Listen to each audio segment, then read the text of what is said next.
Check out the RCWR show with Lee Sanders. Get fun, in-depth coverage and analysis from the latest in professional wrestling in AEW, WWE, NWA, Impact Wrestling, or the world of entertainment. From hit TV shows to your favorite sports like the NBA or NFL. All things music, movies, and beyond, while trying to make sense of this crazy world we live in.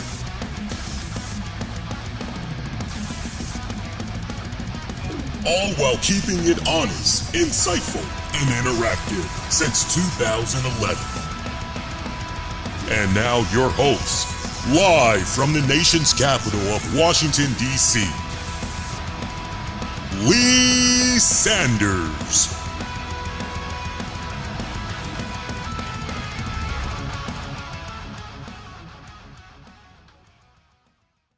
Hey, what's going on, everybody? Covering the latest in wrestling, entertainment, and beyond since 2011.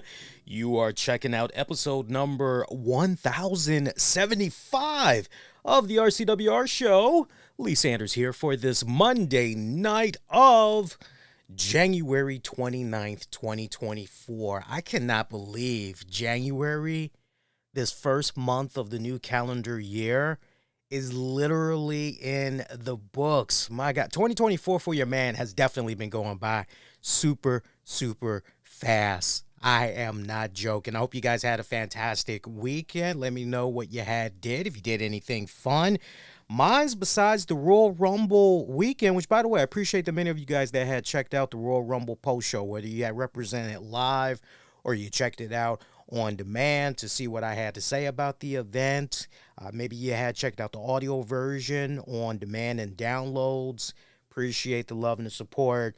But my weekend, besides the Royal Rumble, it was pretty good. I know also within the week that had just passed, I had also celebrated my 13th anniversary with wifey. Now, I want to make sure that I really clarify this, because I know some of you guys are following me on social media, and you may have been thrown off a little bit at the posting that you had saw. So my wife likes to celebrate the anniversary, and I know for most couples it's the same deal.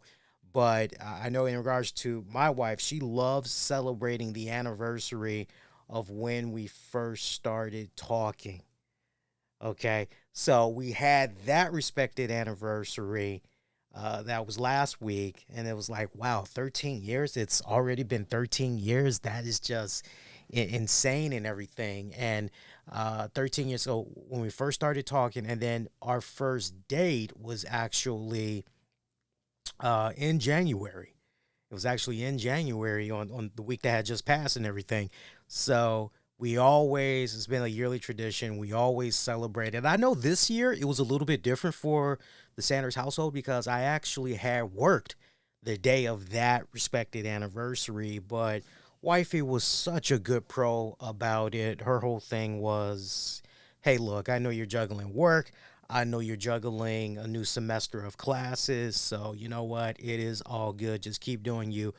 What do you want for dinner? Because she was making dinner, and I said, oh, well, long as it's something a little bit light on the healthy side, I'm good. I'm happy, because I'm trying to make sure that as far as food that contains sodium, like I cut back on all of that. Like, I've gotten to a point right now where I'm not even adding any salt in my meals. Okay, but I am allowing myself one cheat meal a week, and once that quota's filled, that's pretty much it. It's good to go and everything. So, but yeah, she was really, really, really cool about it. Other than that, though, yeah, just, besides work, anniversary, post show, I mean, that pretty much was it. Been pretty much hitting the books. I am just loaded up on classes. It is just, out the yin yang, but you know what? Your man is always up for a fun challenge now.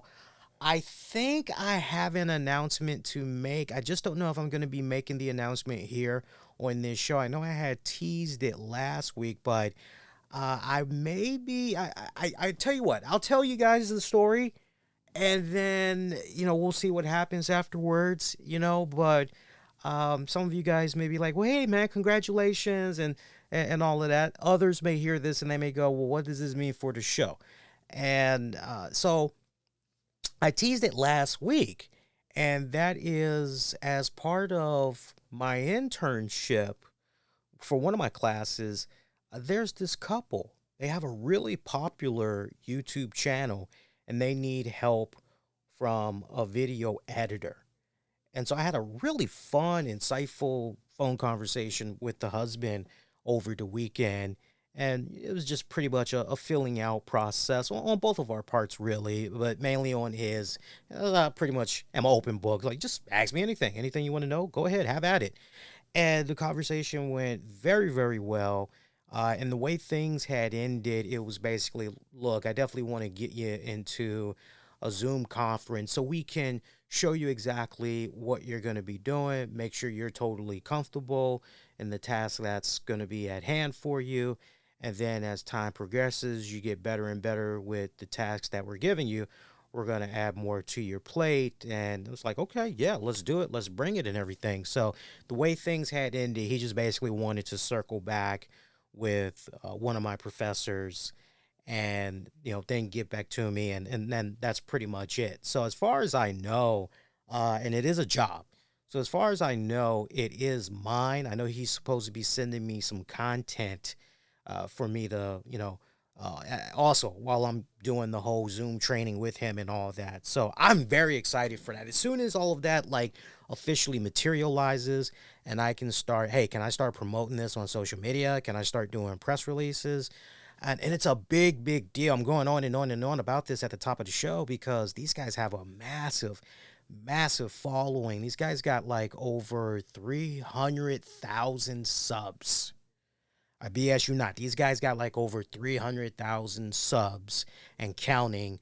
They've already been awarded. You know what I'm talking about. Everybody has seen them. The commemorative YouTube plaque. Not the kind that you can go online and you can just order for yourself. I'm talking about the legit YouTube recognizes, they verified, and they're hooking you up. It's in the mail and, you unveil it. And all, I mean, it's... so these guys are legit. These guys are legit. They work with a lot of sponsors. So what it means for the shows, hey, I'll still be able to be right here doing my thing for you guys multiple times a week. Nothing's going to be changing. If anything, we're just expanding. We're expanding the family a little bit. So, and once everything is finalized, I have a feeling that honestly, the people that you'll hear that I'll be working with, I know for a lot of you all that are in a relationship, you will actually dig it. You will actually dig it. So there's the little teaser for you guys right there. What did you guys think about tonight's WWE RAW? Sound off. Let your voices be heard. I'm very curious what y'all thought about tonight's show. I will be speaking for the very first time about the newest Vince McMahon allegations. I know that there are some that are going, man, that topic has just been beaten to death. Unfortunately, I did not get a chance to cover it. And I definitely know amongst our hardcore, longtime listeners, our veteran listeners, folks in a particular age range, I know there's a decent amount of you guys that want to know what I think about these disturbing new allegations that has come about. So we will definitely talk about that here on the show tonight. Little bit of wrestling news here and there, but honestly, fresh off of the Royal Rumble, not really much else has transpired within the last 48 hours or less, give or take. So, but all said and done, nice, well-rounded episode that we have for you guys here this week. Let your voices be heard on WWE RAW. We do have a poll up over on X at the RCWR show. You can go vote that way. We also got a poll up, community poll up on YouTube. Look up youtube.com/the RCWR show and click on the communities tab and you'll be able to vote that way. Given everything that had went down last week with all of that news, it was just a jam-packed week for news. We actually are extending the 2023 Wrestling Awards. So if you haven't voted yet, you can go vote.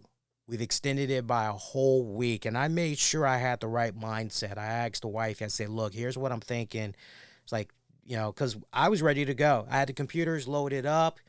I was getting ready to ask for her help in helping me tally up all the votes and everything. And I said, given what happened last week, it's like obviously still there's going to be I would imagine a plethora of other shows that's going to be, still talking about the Vince McMahon stuff. Like, we haven't talked about it yet. It's like, should we maybe hold it off until next week? And she goes, yeah, that's probably a good idea. Just hold it off till next week. Folks will understand.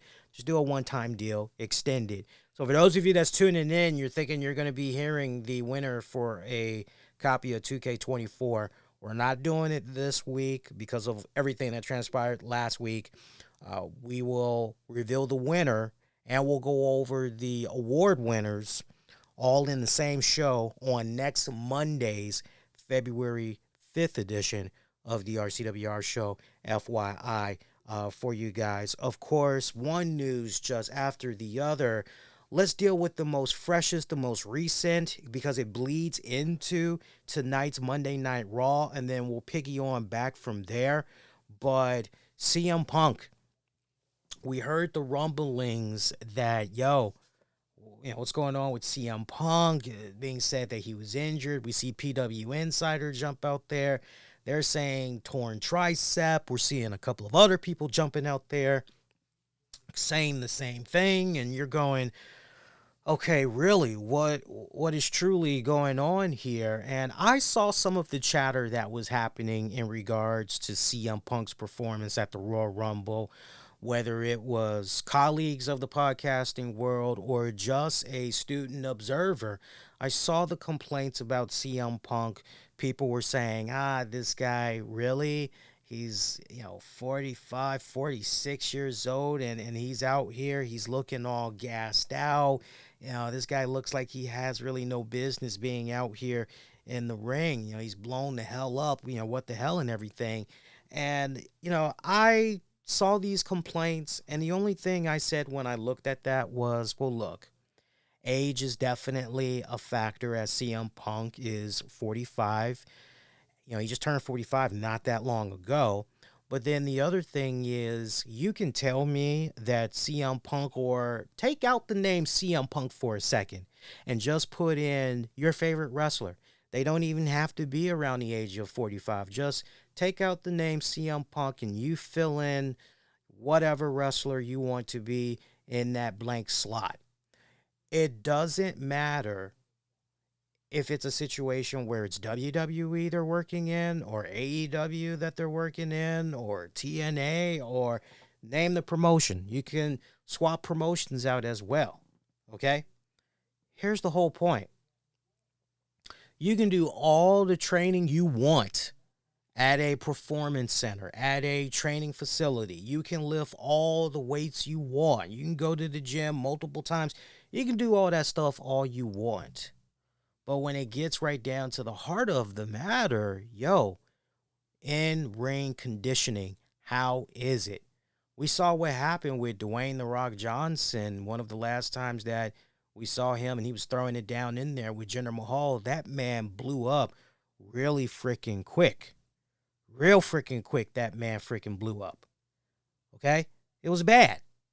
If you aren't going out there on the road and you're not participating in those live events, if you're not signing up for those independent dates and all of that good stuff, you're pretty much only doing, really stop and think about that. Really stop and think about that. If said wrestling promotion has 20 to 30 live events that they do in a month, and that wrestler, again, fill in the blank, that wrestler is not participating in any of those live events. They're not doing one live event. What do you think is going to happen? Or on the contrary, out of those 20 or 30 live events that's going down in that calendar month, if they're only doing one event and the rest of the time they're just pretty much getting their training on, then yeah, the odds of potentially some type of injury happening, it very well could. It's highly likely. It's highly likely that an injury could happen. What happened with CM Punk at the Royal Rumble, as I said on social media earlier tonight, you can chalk that up to nothing more than just a freak accident, just really, really bad timing. Timing could not come at just what was supposed to be one of the coolest moments, best returns in WWE history, has now just gone 180 as CM Punk has this torn tricep and he's pretty much going to be out of action. I did a little bit of research on this, and it really depends on the severity of that tear. I would imagine when he goes in, he's going to go in most likely for an additional follow up to try to see to the extent of the severity of this injury. But just based on, look, I'm no medical expert, honestly, and a lot of you all are not medical experts as well. But it's still fun to jump out there, especially if you're willing to do your research, understand how some of these injuries can occur, get a good sense of the timeline of recovery, what does the treatment look like, what does physical therapy look like and everything. It's good when you're doing that proper research. So your man, as always, and hey, look, I got to get into the habit of doing research, honestly, especially for the industry that I'm trying to be working in on a regular basis, right? So, in regards to this, and I'm gonna tell you my best guess as far as what type of injury I think he has. Now, I know a lot of you guys said, "Well, you just told us it's a tricep injury, it's a tricep tear," but there's 3 grade levels to that tear that you all need to be very, very concerned with. So, you have a grade 1 tear, which I don't think CM Punk is under, which is considered to be mild. And it's described as small tears that cause pain that is worse with movement, with some swelling, bruising, and minimal loss of function.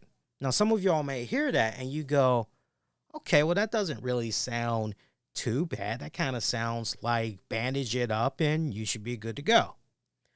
I strongly believe that CM Punk is at a grade 2 level and it's described as moderate. Listen to this description: as these tears are larger and have moderate amounts of swelling and bruising with up to 50% loss of function. Fibers are partially torn and stretched. I believe that is what's going on with CM Punk, because when you get to the grade 3 level, which is described as most severe, it goes on to say that it's the worst type of a muscle tear where the muscle or tendon is completely torn. These injuries cause severe pain and disability. Yeah, I think that for those of us that had watched tonight's Monday Night Raw, given what we had saw of Punk in the opener, getting a little bit physical there, where Drew McIntyre, right down to the point, he took the sling off from around his neck and was just going in with forearm strikes, if you will, to the face and body of Drew McIntyre. Even though he didn't fully extend, that's the other thing that we should point out too. He never fully extended the arm out and all of that. He kept it pretty much right where it was and was just going in, with the forearm strikes and everything. I believe it's not that bad. I'd be shocked to honestly hear, to my point, that he actually has a grade 3 severe tear. I think, you tell me, based on what you've just heard me say, you tell me what you think, especially if you watch Raw tonight and you saw what was going on with Punk. You all tell me, based on the descriptions, which one of those it sounds like to you. But I'm putting all my money in there on a grade 2.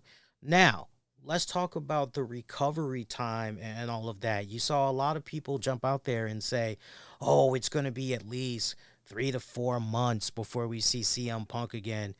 No, my pretty babies. It is not going to be 3 to 4 months. I mean, That'd be nice in a perfect world. It really no. From what I researched about injuries like this, when it occurs and all that, pretty much. Here's the thing: if he opts in for the surgery, then his recovery time, you're talking anywhere between 6 to 9 months. 6 to 9 months you're talking about. Now, if he does not opt in for surgery and he pretty much decides, look, I'm just going to rehab and that's all I'm going to do. I'm just going to rehab, you know, let Mother Nature do its thing, really heal this up and all of that good stuff. Even at that, it ain't gonna be no 3 to 4 months. You're talking about bare minimum. You're talking about 6 months, five, if the healing is really doing and the therapy, it's really going well. So it just really all depends on the severity of the tear that he's sustained right now. Okay. But one thing is for certain, the physical therapy alone, that physical therapy alone, my pretty babies, is going to be at least 12 weeks. Just for the physical therapy alone, that's going to be 12 weeks. Okay? So you do the math, you're already looking at 4 months, right? Now, even at that, one thing that needs to be stressed is even though you're doing that physical therapy, and that essentially is going to be 4 months of your time that is going to physical therapy, you may at that point, you may be able to extend your arm and all of those good things, but you're still not going to have the full range of mobility, let alone the arm strength needed for that respected arm. So we can say, okay, so it's going to be 4 months physical therapy. If he decides he doesn't want to do the surgery, he just wants to focus on the physical therapy. Okay, he still has a little bit ways to go. And as Dill Diddy is saying in the chat, this is the other thing that I want to burst as well, because I saw this misinformation that was being put out there.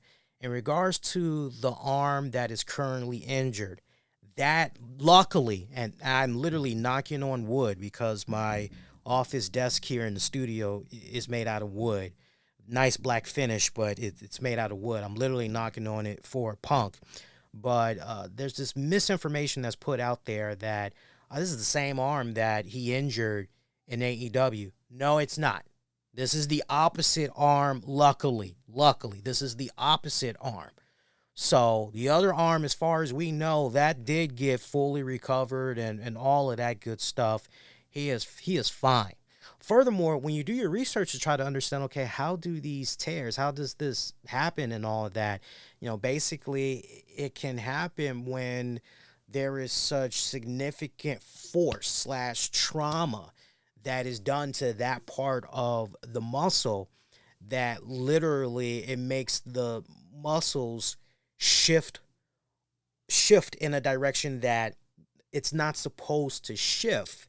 And then depending on the severity of that pressure that is put against that muscle, again, we're talking about that tricep area. We're talking about three parts of the muscle, connected, to the bone essentially. The more pressure that is in that direction and shifts that muscle, and if it's so significant that you've got the tears and all that, you see where I'm going with that? So that is what's going on with CM Punk right now. So I wish people would stop with the damn copying and pasting and saying, oh, the guy's going to be out 3 months.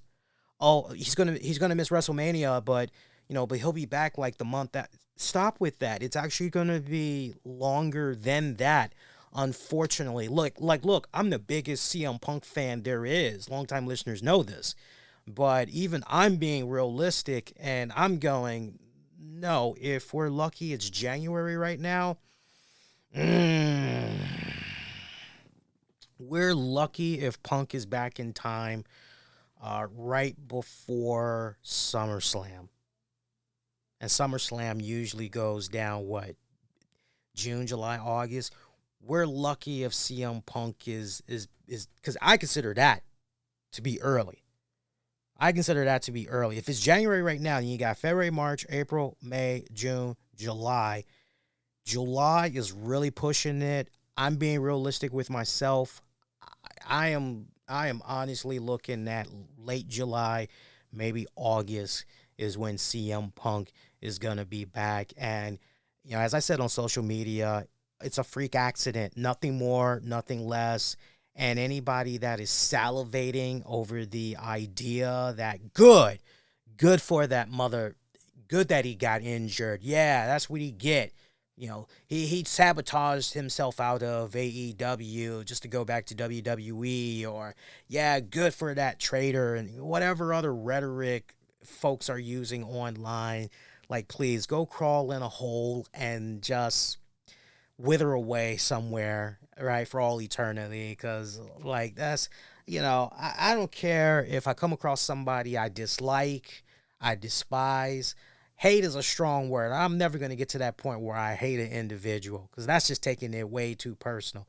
But I'm never going to wish ill will on a person to the point that I wish for some type of physical harm to happen to them and all that. And I'm sure that WWE powers that be, they caught some of the chatter that was going on online with CM Punk ever since he first came back to the WWE. I would imagine that when the news was in circulation about this alleged injury, you had some individuals. I saw some of the comments that was being put out there on the web.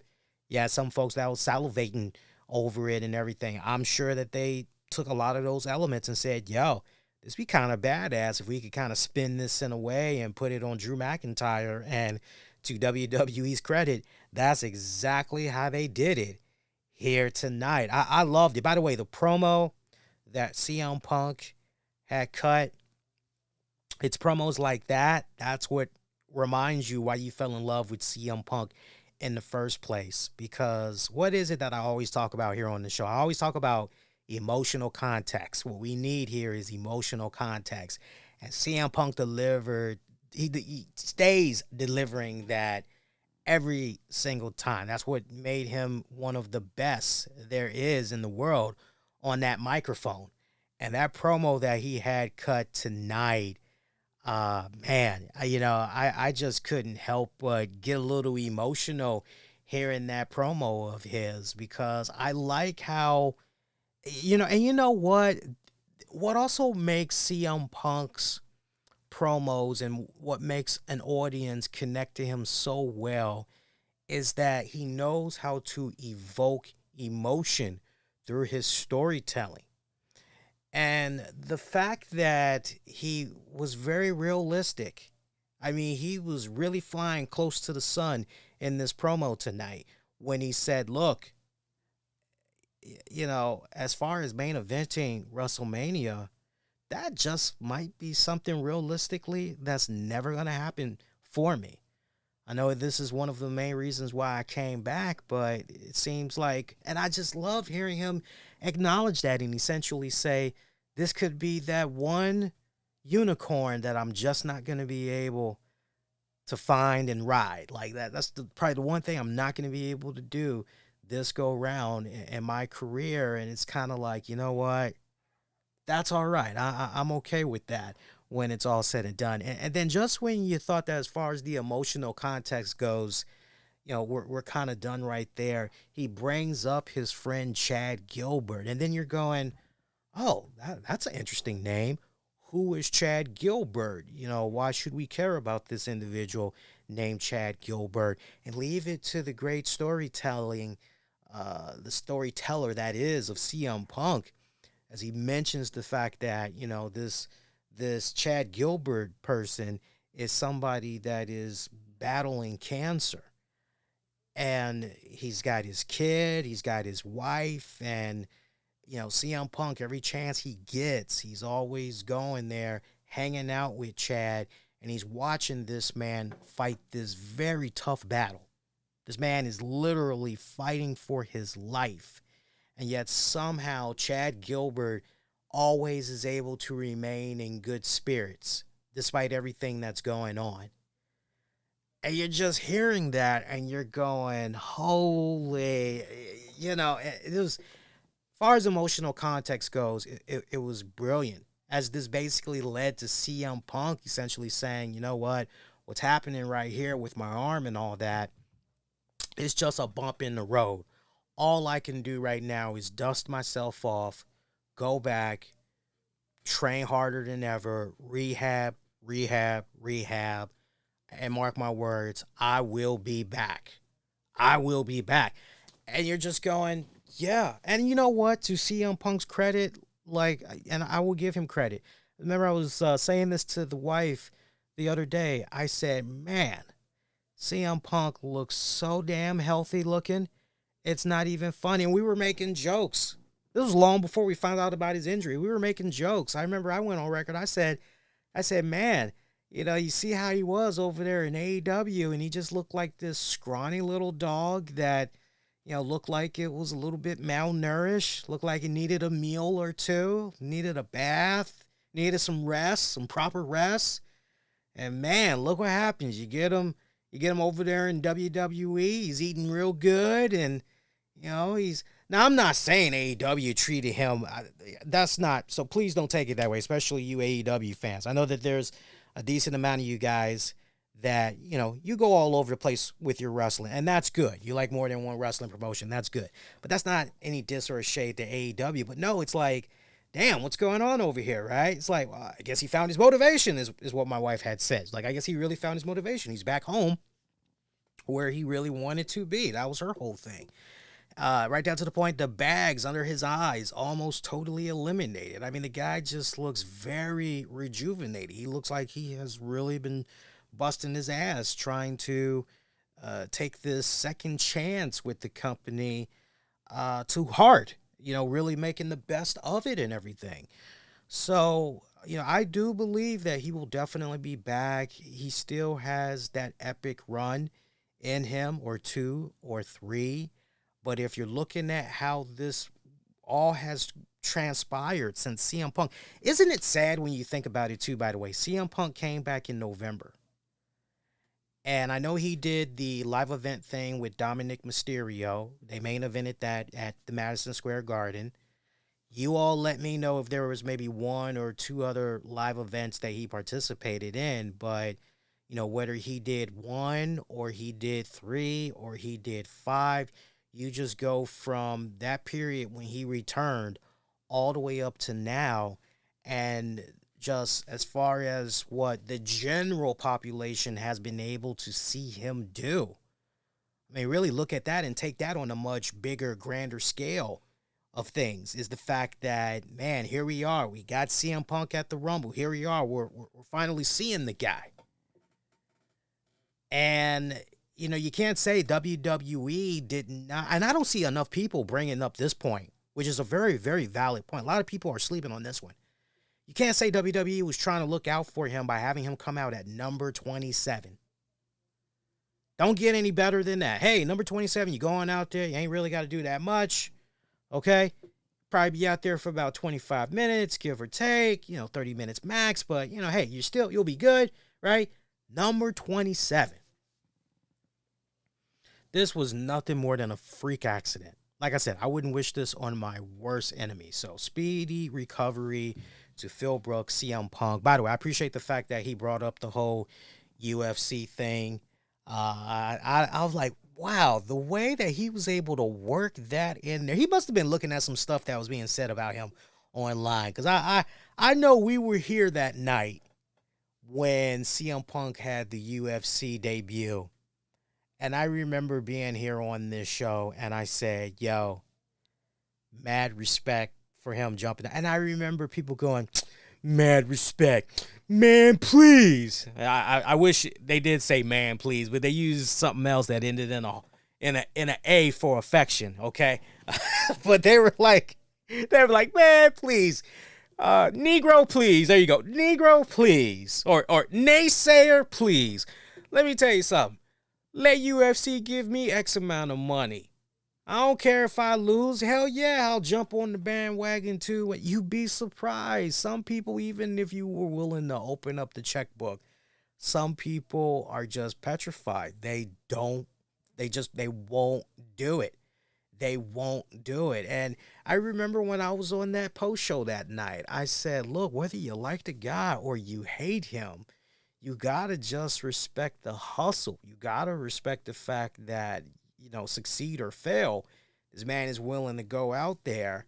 And, that's the true definition of going out there and challenging yourself in life, never settling. That was the main message I was trying to throw out there to people, but it was going so beyond people's heads. It was mainly just, he lost.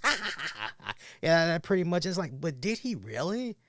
It's like, yeah, sure, he might have lost in the ring, but just in the grand scope of things, as far as this game of life goes, did he lose in that? It's kind of one of those metaphoric things. You just really got to take a step back and you got to really think about it, right? So I loved how they had Drew McIntyre come out there and just immediately, CM Punk dropped that so instantly. This isn't supposed to happen. I just loved how he threw that out there because you're like, so this is unscheduled.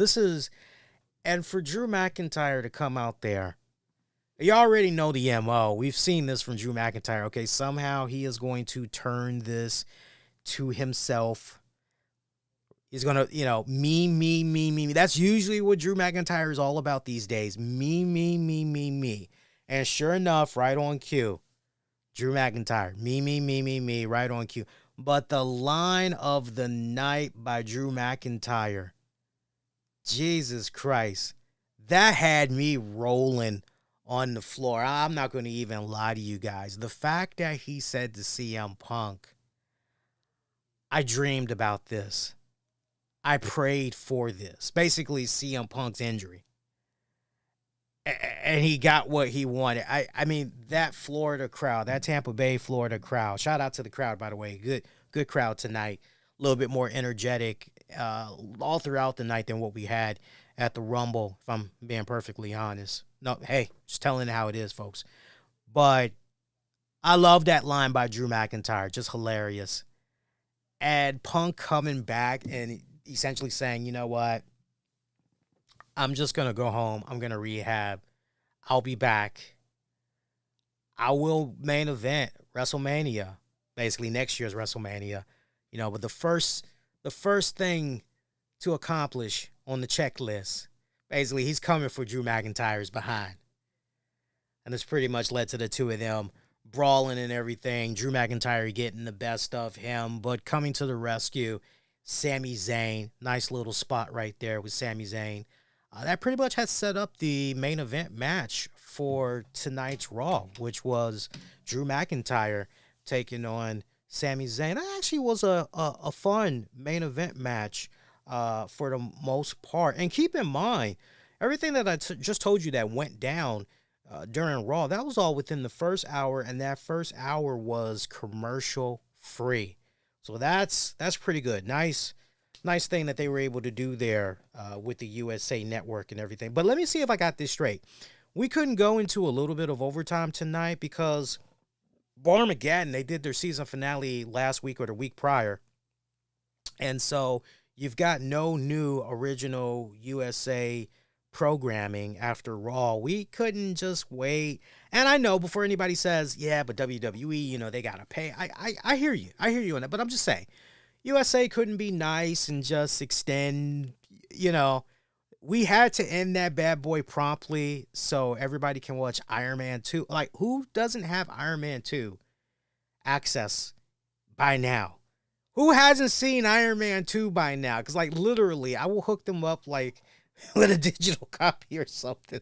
I looked at that and I just had a hearty laugh. My wife was like, what's funny? I said, the fact that we ended this promptly at the 100 hours so Iron Man 2 could come on. Come on.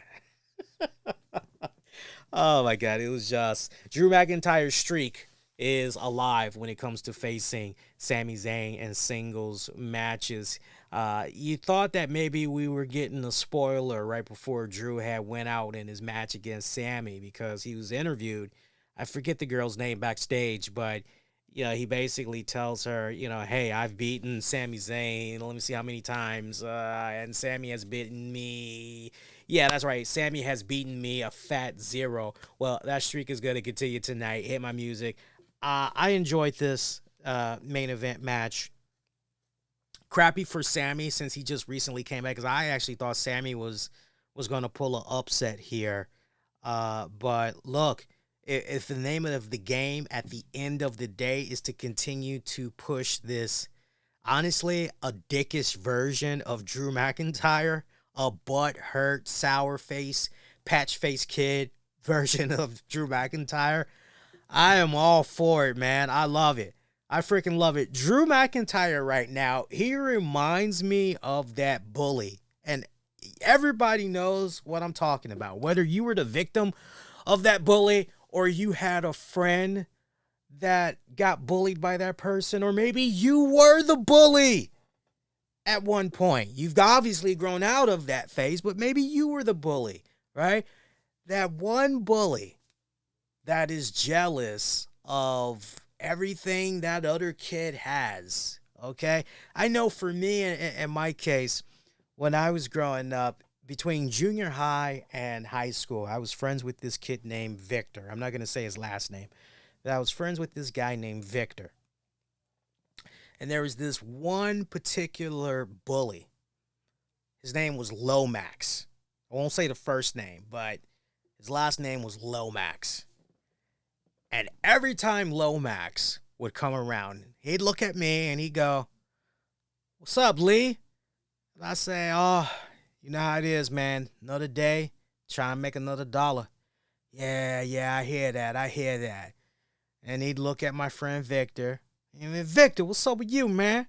Like, nothing, not much. See you guys eating on some French fries and shit. Like, yeah, we got them from the corner store. Yeah, I know where the corner store is. I know which one it is. Yeah, that look real good. I'd hurry up. I eat all my fries right there, looking at him like, And he looking at Victor. Yeah.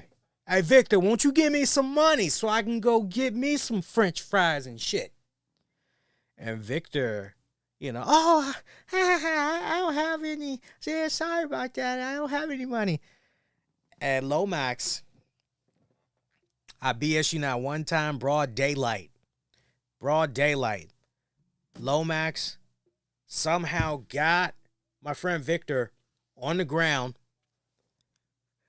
held him up by one of his legs, right? So he's got his legs in the air, took off his shoe, took off his socks, found the money, and just, yeah.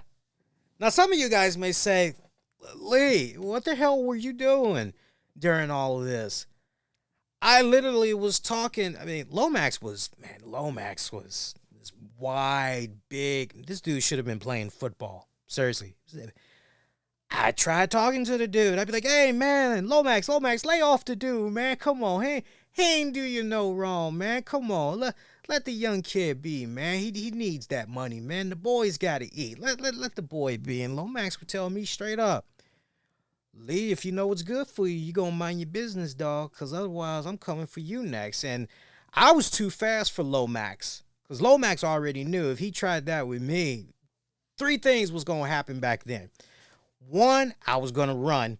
2, I was going to run. 3, I was going to run. He wasn't going to be able to catch my ass because I was too fast. I was too fast back then. He used to have some teachers try to convince me to go into tracking. That's how fast I was. But yeah, everybody knows the type of bully I'm talking about, right? That bully that wants what you got. You got that triple fat goose coat? Give me that. You got the new Air Nikes? I want Nikes too. Give me that. That cell phone looks real good, yo. Give me that.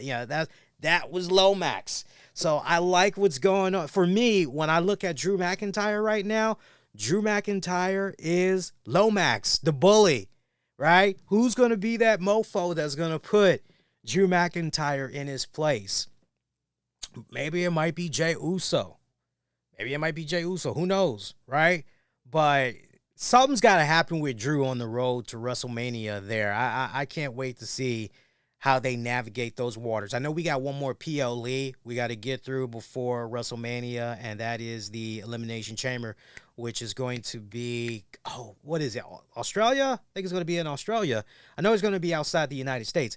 So we'll see how that pans out. I would imagine he's going to be involved for potentially a shot at Seth Rollins for the World Heavyweight Championship, which, by the way, Seth Rollins out there tonight shucking and jiving, trying to convince Cody Rhodes why Cody actually needs to fight him for his respected world title at WrestleMania and not Roman Reigns. Like, this was just the sorriest. I didn't like how this came off. I got to be honest with you guys. I'm sure whoever was in the back coming up with this idea, I'm sure that when they wrote it all down on paper, it sounded really, really good. But had they bothered to actually talk that crap out loud, they would have realized, nah, man, this kind of really makes Seth Rollins come off desperate. This makes him come off like he's begging when you really strip it, get right down to the heart of the matter and everything. And I just did not like how it came off. I really did not. Seth Rollins should have been out there and he should have been like, yo, congrats on winning the Royal Rumble. Back to back. That is an impressive feat. As you know, only a select handful of men have been able to do that, and you are forever going to be enshrined in Rumble history as a result of what you did Saturday night. But that Saturday night, we're here talking WrestleMania. We're 68 days away. And look, I know you already got your mind made up as far as Roman Reigns goes. But, I just want to make sure that, you've truly know what you're getting yourself into, because heaven forbid the numbers game once again gets the best of you. I mean, think about it, Cody. Think about it for a second. Every single man that has stepped up to the plate and has tried to take away that championship for Roman Reigns has been denied. Roman isn't just one man that you're facing, Cody. You are literally facing a faction. And I have seen too many men time and time again come up short. You, my friend, have already been through one heartache with Roman Reigns and that bloodline of his. What's going to make it be different this go round for you to the point the end result is going to be different? Cody, I fear that history will repeat itself once again. And I just can't risk seeing you go through that heartache, which is why I'm out here to say to you, don't go down that path, because you've already been down that path. You know what that's all about. You know how the end result is going to be. Instead, face me. Face the real world champion. You see my hustle out here, man. You see me come out here every single week, every single PLE. I bust my ass defending this championship and then some. I'm pretty much matching your hustle level. If you want to take on anybody at WrestleMania for a championship, baby boy, the champ right here. I would have preferred it if Seth Rollins would have cut that type. At least you could have kicked back as a fan and go, okay, this is more realistic. Okay, all right, I'm feeling this. Okay, cool. But the way that they had Seth Rollins presented out there, it irked me. It rubbed me the wrong way. It made him come off more like he was begging. And at the same time, he's taking these prima donna shots at Roman Reigns. Oh, he's here, for, 1 month. Then it's every other month. Then it's 6 months. Then it's pretty much whenever he feels like. And oh, you should go after this championship because this is the blue collar championship right here. Remember, this title was created because of everything that was going on with Roman Reigns. That's why this title was created. My man, you just negated the whole conversation. You just eliminated yourself from the topic of choice by mentioning that. It's even more the reason why Cody should go after Roman Reigns for that respected championship. Because that is, without a shadow of a doubt, no matter who is the individual that is holding on to that title, when it's all said and done, the history, the lineage with that title that Roman Reigns has, that is the title that Dusty wanted to win. It can have whatever new name that it wants, including the Mustard Championship, but when you trace the rich history, that is the title.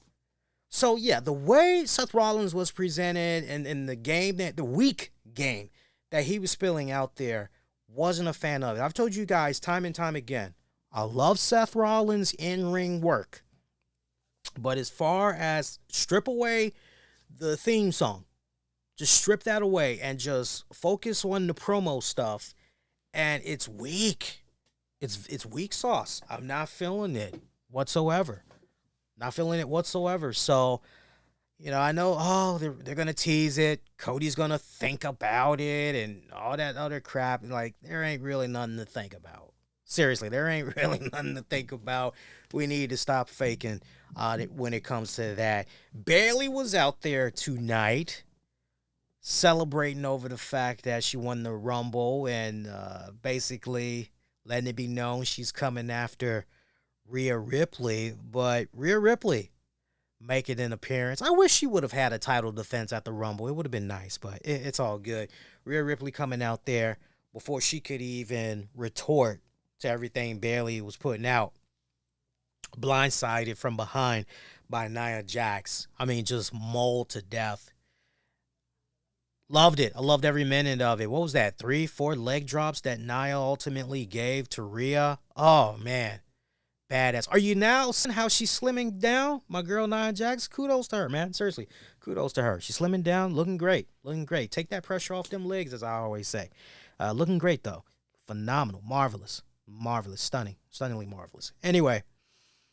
Nia Jax get in the face of Bayley and saying, look, as far as Rhea Ripley goes, you can go after any other champion you want to go after.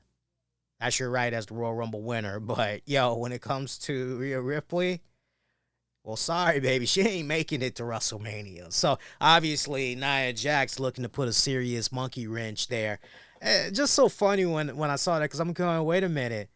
If Nia Jax should be mad at anybody, Nia Jax should be mad at Jade Cargill because Jade Cargill eliminated her ass. So, if anything, she should be mad at what the hell? I mean, at least we had consistency when it came to Drew McIntyre and CM Punk because CM Punk eliminated Drew McIntyre, which, by the way, I totally blanked out on this when I was on the post show. But when my wife and I were watching Raw tonight, she brought up a very good point, which was Drew McIntyre. She started off by saying, Drew McIntyre is a really big boy. And I said, yeah. And I wasn't sure where she was going with that at first. Maybe it was just an observation, but I just was like, yeah. And then she reminded me, no, we saw him in person. He is a big boy. And I'm going, then I understood, because sometimes, you know how it is when you've been in a relationship for such a long time, you're able to, what the other person is thinking. So it was at that moment, I knew exactly what she was thinking, which was,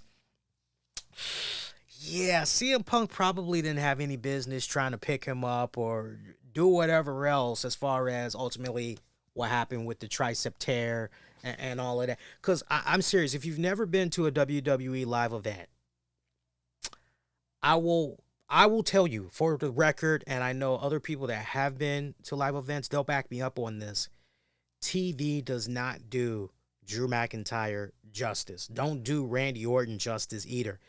These are some big, wide boys. Some big, wide, men. I mean, these are men, big, wide men. Okay? What's that line Booker T likes to say? No water, no bread, just meat. I mean, literally, these are, seriously, all joking aside, these are some big, you're like, God damn. This is the way they tower over their respected opponents and all of that. But at least the CM Punk Drew McIntyre thing, at least that made a whole lot of sense because Punk eliminated, and we got Jade out there taking out her frustrations on Rhea Ripley, who didn't even do a damn thing at the Royal Rumble Saturday night. You're like, what the hell, right? Take that frustration out on Jade Cargill, the newbie. What the hell there? Speaking of newbies, Andrade back in the WWE. We did get a little bit of a cameo of him tonight as he signed a deal with Adam Pearce to be exclusive to Raw.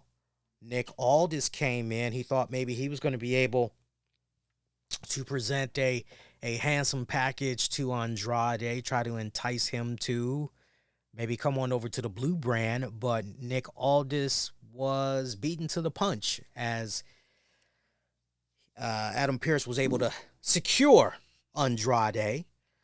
And so it looks like the way Nick Aldis is trying to counter, he's got something cooked up for the Elimination Chamber. Now, he had revealed he was getting a phone call. I think he said he got a phone call there coming from Braun Breaker and that he had to answer it. So, yeah, I wonder if we're getting a little bit of could Braun Breaker be SmackDown bound pretty soon, right? Something to kind of think about and all that, especially, with this Elimination Chamber PLE coming up and all, right? So, obviously, we've got some moves that's at play here. Of course, Jade Cargill, where is she going to end up signing, right? Now that we've seen her, what further development is going to be happening with her on the road to WrestleMania, if anything at all, or have we seen the last of her for now until Mania is over and done with and it goes back to the whole draft thing, are they maybe going to play it out that way? I'm most curious. I'm most curious how I don't even think they still know, like, exactly where they need to go with Jade. If it's go ahead, put her on TV, do the whole teasing again between all the brands, or, right? I hope they bring that back. I honestly loved what I saw of her in the Rumble. Looked very smooth. I saw the feedback that was put out there by a lot of folks in the wrestling community. Definitely well received. Even AEW fans were looking at it going, not going to lie, they presented her and just her execution, her flow in the ring, much better. I saw a lot of people giving her props, which is good. It's nice that wrestling fans can come together and, give that respected props where it needs to be given and all of that. Some other interesting little tidbits from tonight's WWE RAW, by the way. Can we give some love to Pat McAfee? It was revealed at the top of the show before CM Punk came out in his segment. Pat McAfee is now the permanent Raw co-color commentator. He'll be joining Michael Cole every Monday night. I'm glad that WWE was able to make this deal with Pat McAfee. Pat McAfee, has greatly been missed. Let's be honest. He has greatly been missed. All of us love the combination of Pat and Cole. It's great instant chemistry. So the fact that they were able to get these two together, I'm loving it. And it sounds like the way things, I think it's safe to say that the way this new arrangement has been made between WWE and Pat McAfee, I would not be surprised if Triple H is going, look, you can get access to the company jet, wherever you are, it'll be there, and it'll, every Monday night, you do what you need to do. And I would not be surprised if it's one of those type of situations. What I'm most curious about, because they did say, full-time Raw co-color commentator, what I'm most curious about is how Pat is going to be able to navigate these waters while also juggling College Game Day, because he's going to be sticking around for that on the weekend. So I'm most curious how that all is going to be panning out, because I mean, this guy's just all over the freaking place, man. Not to mention he's got the show that he does. What is that, Monday through Thursday, is it? It's not Monday through Friday, right? It's just Monday through Thursday. I'm most curious how all of that is going to play itself out, sticking to the WWE grind and all that. Of course, this has a lot of people wondering, well, what's going to happen there with Wade Barrett, because Wade Barrett was doing such a really good job. What does this mean for Wade Barrett? If it means that Kevin Patrick is replaced by Wade Barrett, as Wade Barrett will join Corey Graves, and Corey Graves will maybe be more of the Michael Cole guy, then okay, you know what? Fine.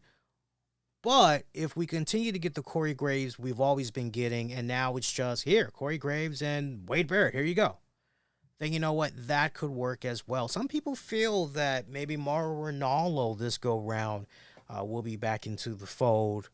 I just don't know about that, guys. I love Mauro. I think the world of Mauro. Love that guy to the moon and back. What I care greatly the most about Mauro, though, is peace of mind. I care about that greatly. And if he is at a point in his life right now where he doesn't feel that he can take that on and everything that comes with it, then you know what? For his mental health and stability, the right thing needs to be done. And, you know, whatever is best for him and his health, right? Yeah, I know a lot of people are Mauro, but like we as wrestling fans, as a wrestling community, we really gotta put our needs and wants. It's one thing if we're saying, man, well, if there wasn't an issue and we could have it our way and it's a perfect world, Mauro, okay. As long as you're setting it up in that context, okay, sure, no problem. But to just Mauro, put him in there, it's like, nah, man. The guy is just, you know, he's got a lot on his plate. He's just got a lot on his plate. Look, if I were to see him this Friday, I welcome it. I welcome it. That says to me that obviously, right? Okay, and he feels comfortable to do it and everything. Okay, cool. But your guess is as good as mine as far as what direction they might be going if it's not Wade Barrett. Right? Honestly, I like the idea. I don't know who put the idea out there. I wish I could give credit where credit is due, because I usually give the credit where credit is due. But somebody mentioned the idea of Big E as a color commentator. He's been doing WWE outreach program stuff, PR stuff for them for months now. I think that would be excellent. I think that would be a great choice. But, you know, here's the situation, though. Again, what do you do with Wade Barrett? That's the whole thing. What do you do with Wade Barrett? Do you make SmackDown a 3-person booth? Or do you stick to a 2-man booth? And if you are going to stick to a 2-man booth, then, right? So then what happens? You're going to have to do some type of a continuation of shifting. You see, that's the whole point that I'm making here. Like, so you may want this person, but if you want this person, you got to think about what's going to happen with this person over here. So, and I think Wade Barrett has done a fantastic job. He's definitely done enough to continue to be a color commentator in my book. So we shall see what happens on Friday. I can't wait to watch that in real time. I'll actually be off from one of my jobs that day before I have to go into my next one. But I'll be able to watch a little bit of SmackDown, at least maybe the first hour. I'll be able to check out, see how all that pans out. So other stuff from tonight's WWE RAW, as we get ready to segue out of that, Gunther had a solid matchup there against Kofi Kingston for the Intercontinental Championship.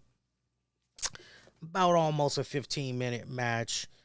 Pretty good. Yeah, 2 commercial breaks in there that I felt, you know, kind of hurt the match a little bit. Gunther, though, still entertaining as hell. I loved it. It really felt like this could have gone either way. Post-match, Xavier Woods checking up on his friend Giovanni Vinci and Ludwig Kaiser, beating the holy crap out of both of those guys afterwards. What's the end result here, man? Are we doing something with these respective teams at Elimination Chamber, and it's going to be done afterwards, or it's going to build up to something at Chamber but continue on the road to WrestleMania? Yeah, like, I just feel like they're going to introduce a third person into the mix, man. I just really, really feel that way. I don't know. This is very interesting. It's an interesting development what's going on here. It really is. Which brings me back to this point, what we're talking about Gunther and everything. Look, Cody Rhodes, still, it would be a travesty if they have Cody and Rollins at WrestleMania. That's just, it's not the way to go. It's not the way to go. Cody, Roman, 2, Mania, let's go. As far as Rollins, sucks what happened with CM Punk, but let's be real. If CM Punk never entered back into the WWE, just all things considered, where all the pieces were prior to CM Punk, you could have made an argument that, ultimately it's going to be Gunther, Seth Rollins for that World Championship. Gunther's going to destroy the hell out of that man. He's been built up. The way they built this young big man up, okay, there you go. Right there on the silver platter. It's there for the taking. Gunther tops. He triumphs. Seth Rollins becomes a new World Heavyweight Champion. I think that's the respected direction that they need to go. And if WWE is very smart, the very next week on Monday Night Raw, now that Gunther has gotten Kofi Kingston out of the picture, he needs to address what was going on there with Seth Rollins and his plea to Cody Rhodes. He needs to capitalize on that and basically be like, look, Seth Rollins, we all know why you want to face your good friend Cody Rhodes there, because you know that in a matchup between you and me, you know deep down inside in your heart of hearts that I will break you. You know that I will destroy you. You know that I will definitely do what every other man has failed to do. And that is back up their words and take away that World Heavyweight title. Like, it's right there. It's written. It's perfectly laid out. I have a feeling we will definitely go there. Because, honestly, that's the matchup under the circumstances. That's the matchup I want to see. I want to see Gunther get crowned already. So next week should be very, very interesting. I think they're going to be coming to us from Missouri next week, by the way. Jey Uso picking up a win over Bronson Reed. Solid matchup. Looks like maybe they're trying to build up Jey Uso for the Elimination Chamber, possibly. We'll see. Zoe Stark, Shayna Baszler in a tag match victory over Chelsea Green, Piper Niven. Yeah. Judgment Day picking up a win over DIY. It was Damian Priest and Finn Balor picking up the win over those guys. Nice opener. Not too long, just right. It's about under 12 minutes of a match. Post-match, Damian Priest calling R-Truth out, wanting for R-Truth to say those famous lines, which is basically rise for the Judgment Day. Everybody rise for the Judgment Day. And looked pretty cool. I mean, he got a nice pop from the crowd as always. R-Truth did. Truth comes out looking a little bit worried as Damian Priest let him know, hey, look, don't worry. I'm not going to jump you. And it's like, poor choice of words. How about nobody is going to jump you? Like, what the hell? So Truth comes in there, and Priest is honest with him. He's like, yo, I haven't been nice enough to you and everything. I've been a little bit distracted with some of the things that's been going on and everything. But, you know, look, I got to be honest with you, man. Like, you are not part of the Judgment Day family. You never were. Truth is like, but I've been with you guys like this whole time. I love you guys. You know, Priest, I love you like an older brother. And what do you say about Finn Balor? Finn is like the uncle that is predictable, but everybody still loves him or whatever. JD is that stepbrother that they don't want to admit is in the family. And then, of course, there's Dom and Nick, right? I loved it. They ended up beating the crap out of Poor Truth, though. Damian Priest was a man of his word. He didn't beat him. It was actually JD and crew that did it. They beat the crap out of him. Miz coming to the rescue there, but he got owned in the process as well. So nice to continue to see that interesting development. That pretty much was Raw in a nutshell. I kind of feel like there was something else that had happened on the show. I'm just looking at my notes here. Honorable mention to Kabuki Warriors. They picked up a win over Tegan Nox and Natalya. Fairly decent.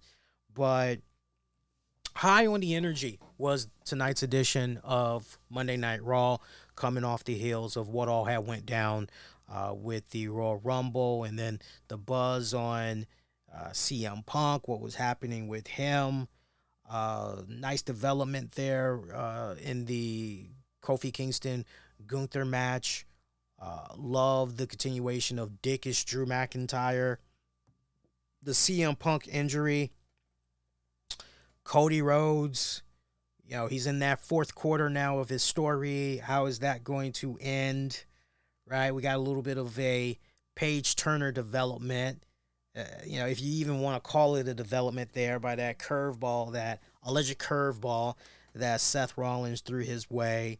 But officially, what they did here tonight, some could even make an argument, this show, given everything that was happening with some of the story arcs, a lot more sizzle, a lot more pop than the Royal Rumble. Some saying it was one of the worst Royal Rumbles of all time.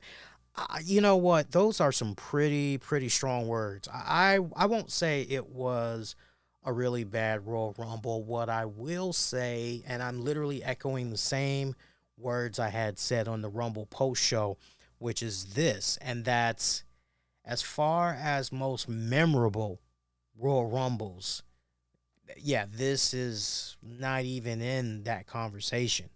You'll have some takeaway moments that you'll probably talk about, a year or two down the road, maybe 3, 4, 5 years down the road, you'll kind of reflect on, oh yeah, didn't Jay Cargill, oh, hey, wasn't there like somebody in TNA or something that had, but I wouldn't say that this was a failure of a Royal Rumble.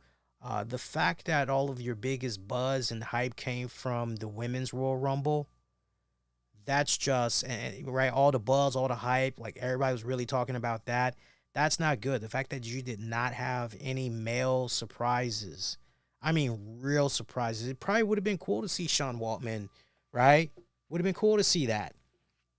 Would have been cool to see, hell, even Bill Goldberg. All things considered, what have happened with Bill Goldberg, and we talked about it here on the show. Bill Goldberg going on record, calling Vince McMahon a piece of shit for not honoring, right? I mean, there's just so many little interesting little things that could have been done for the men's side of the Rumble to make it just as much fun and interesting and all of that as everything that was laid out with the women's, but it just didn't happen, unfortunately. One more time to the polls, seeing what you guys had to say about the Royal Rumble, because I did mention on that Rumble post show we'd circle back one more time just to look at the final tally of results. We'll also follow up on how the tally is looking for your votes on this week's Monday Night Raw so far. But in regards to Royal Rumble final votes, I'm seeing 23% of you middle of the road, while 25% of you gave it a thumbs up. 53% of you gave the event a thumbs down. These are results coming to you, final results coming to you from X. Meanwhile, over on YouTube in the community section, you guys can see these same results yourself as well. I am seeing 15% of you gave the show a thumbs down, while 30% of you are middle of the road. 56% of you gave the show a thumbs up. Appreciate you guys for sounding off and casting your vote on that. In regards to tonight's Monday Night Raw for January 29th, 2024, going to X, and the way the votes are looking right there, 14% of you are giving a staying in the middle, while 86% of you are giving the show a thumbs up.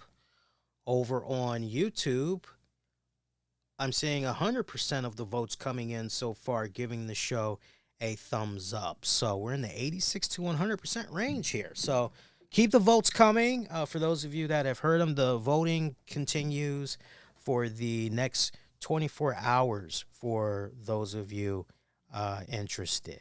All right.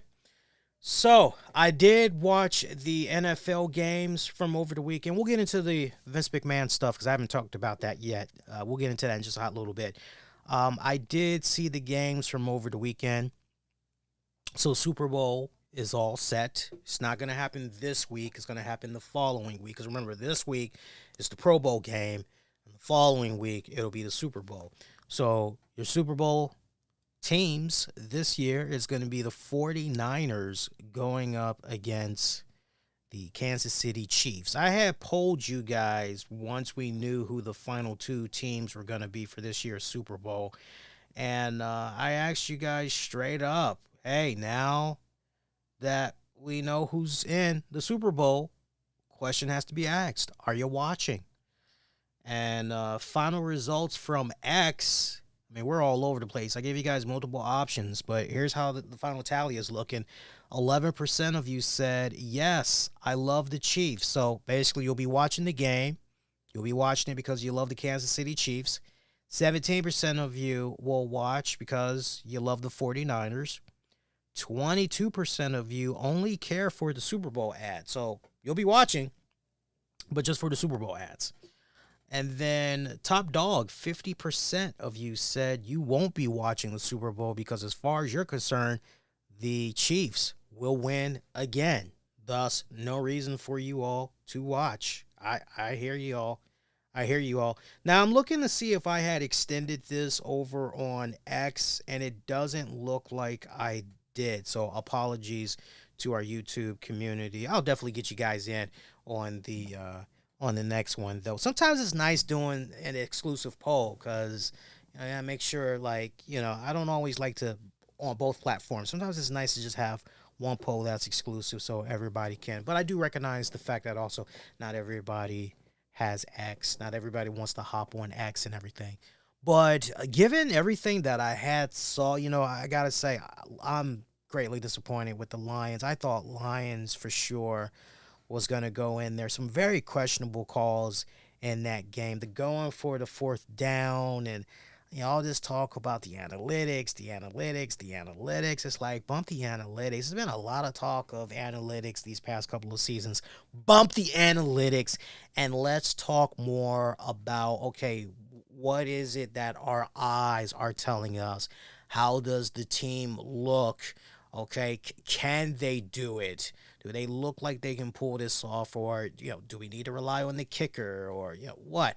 So, I'm heartbroken because I thought Lions were definitely going to be going to the Super Bowl. And let me see if I got this straight. You blow a 17-point lead?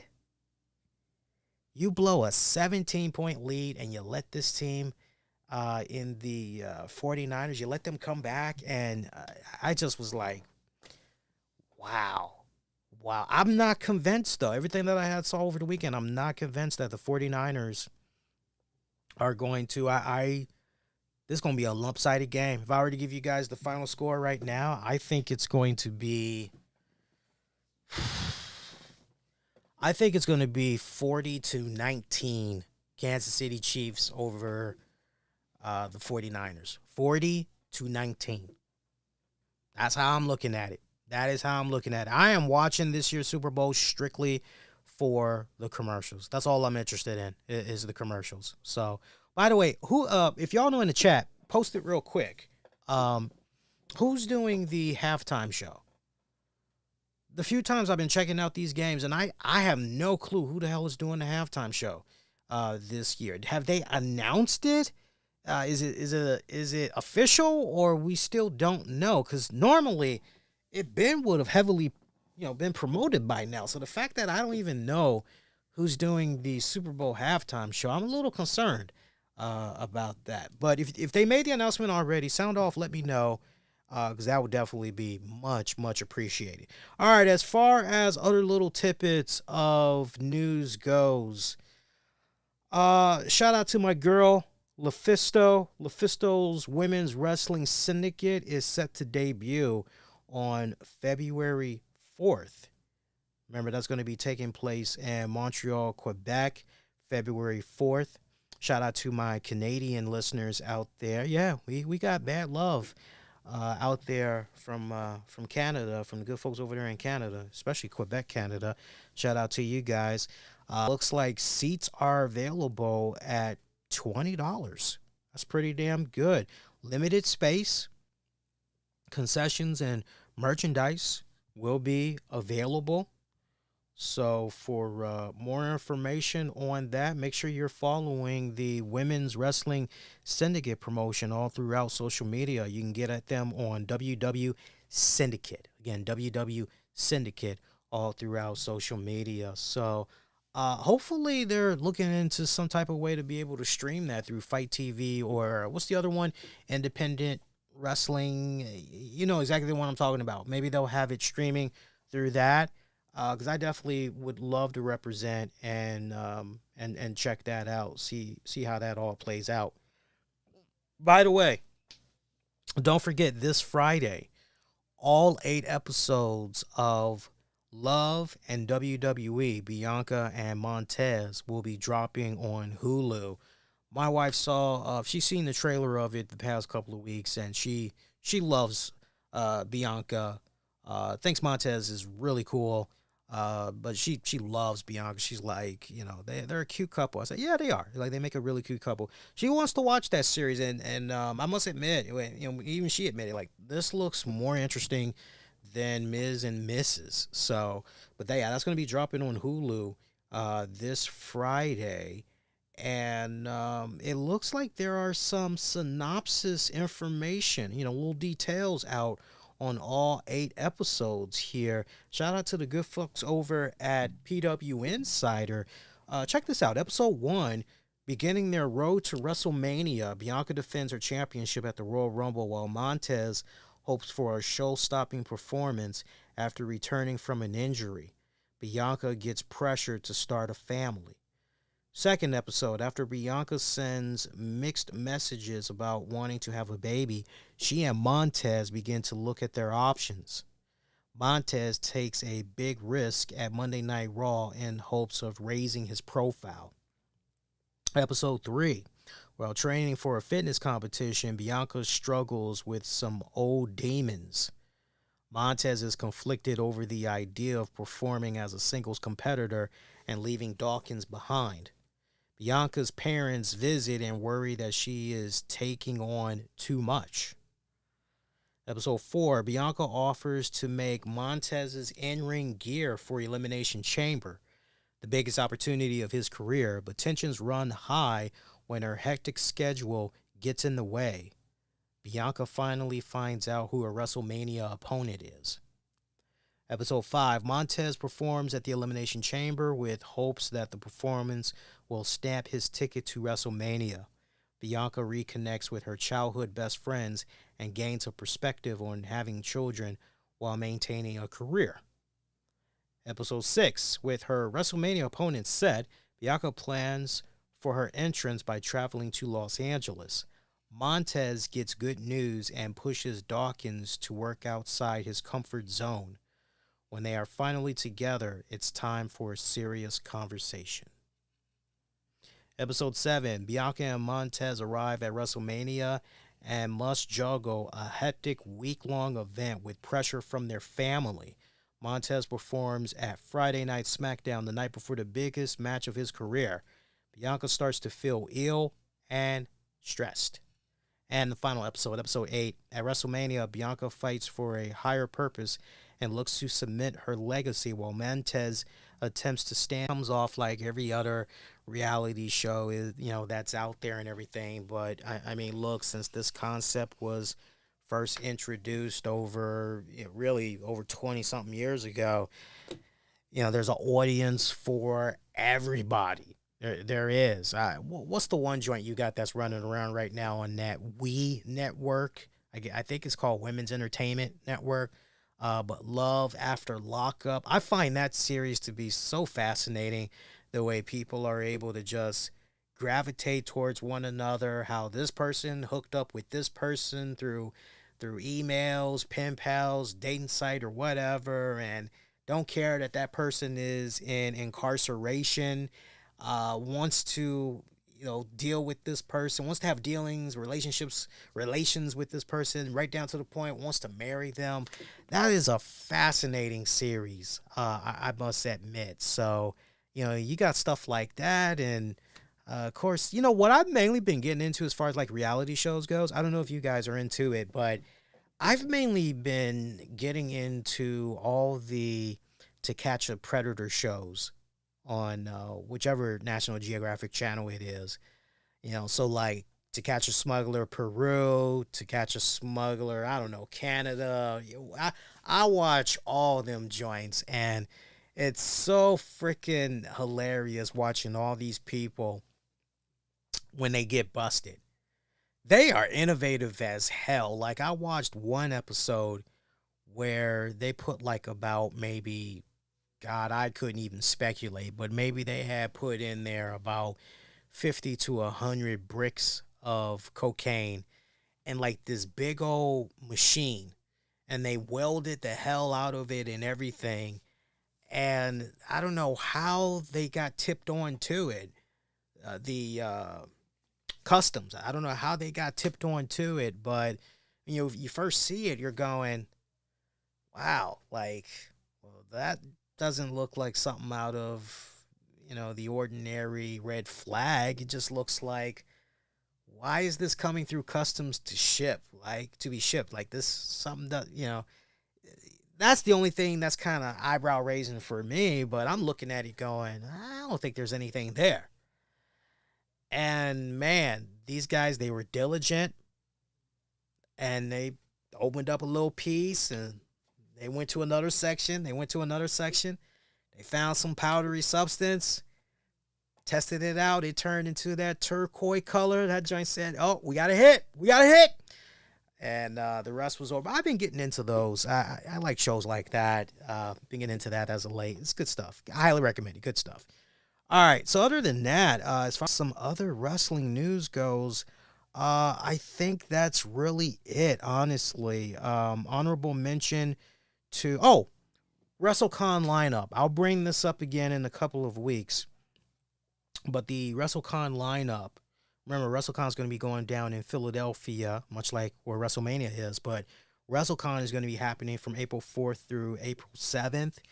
And the full updated guest lineup so far, check this out. I'm going to go through this in one take, but check it out. You got Lex Luger, Arn Anderson, Jake Roberts, Jerry Lawler, Bob Orton, Brian Myers, Mystico, Steph DeLander, Summer Rae, Mance Warner, J-Rod, Sid Vicious, Kurt Angle, Shane Douglas, Matt Riddle, The Great Alofa, Nick, Dolph Ziggler, Nemeth, Sting, Todd Gordon, Rob Van Dam, The Acclaimed, Ash by Elegance, Perry Saturn, Kevin Nash, Matt Riddle, Matt and Jeff Hardy, Lita, Nails, Kevin Kelly, Trish Stratus, Wardlow, Sabu, Teddy DiBiase Sr., The Sandman, Dean Malenko, Bill Alfonso, Justin Credible, Sonny Ono, Teal Piper, love Teal Piper, Ernest Miller, Honky Tonk Man, Mackenzie Mitchell, May Valentine, Miro, Mikey Whipwreck, Raven, Terry Runnels, The Berserker, Tom Brady, Doink and Dink. So far, those are the names that I'm seeing. I gotta tell you guys, for those of you that's going to be going to this, or if there's a particular name you or two that you want me to home in on and be like, yo, go see this person. I've heard nothing but nice things about Dolph Ziggler in the few meet and greets that he's done over the years. So that's money well spent. Sting and Kurt Angle. I met both of those guys for their respected own conventions. Sting I met at AwesomeCon. Kurt Angle, as many of you guys know, I had met as it was set up through the good folks over at Squared Circle Collectibles out in Virginia a couple of months back. Money well spent, badass. Definitely go there and check those guys out. They are awesome. You won't be disappointed with those guys.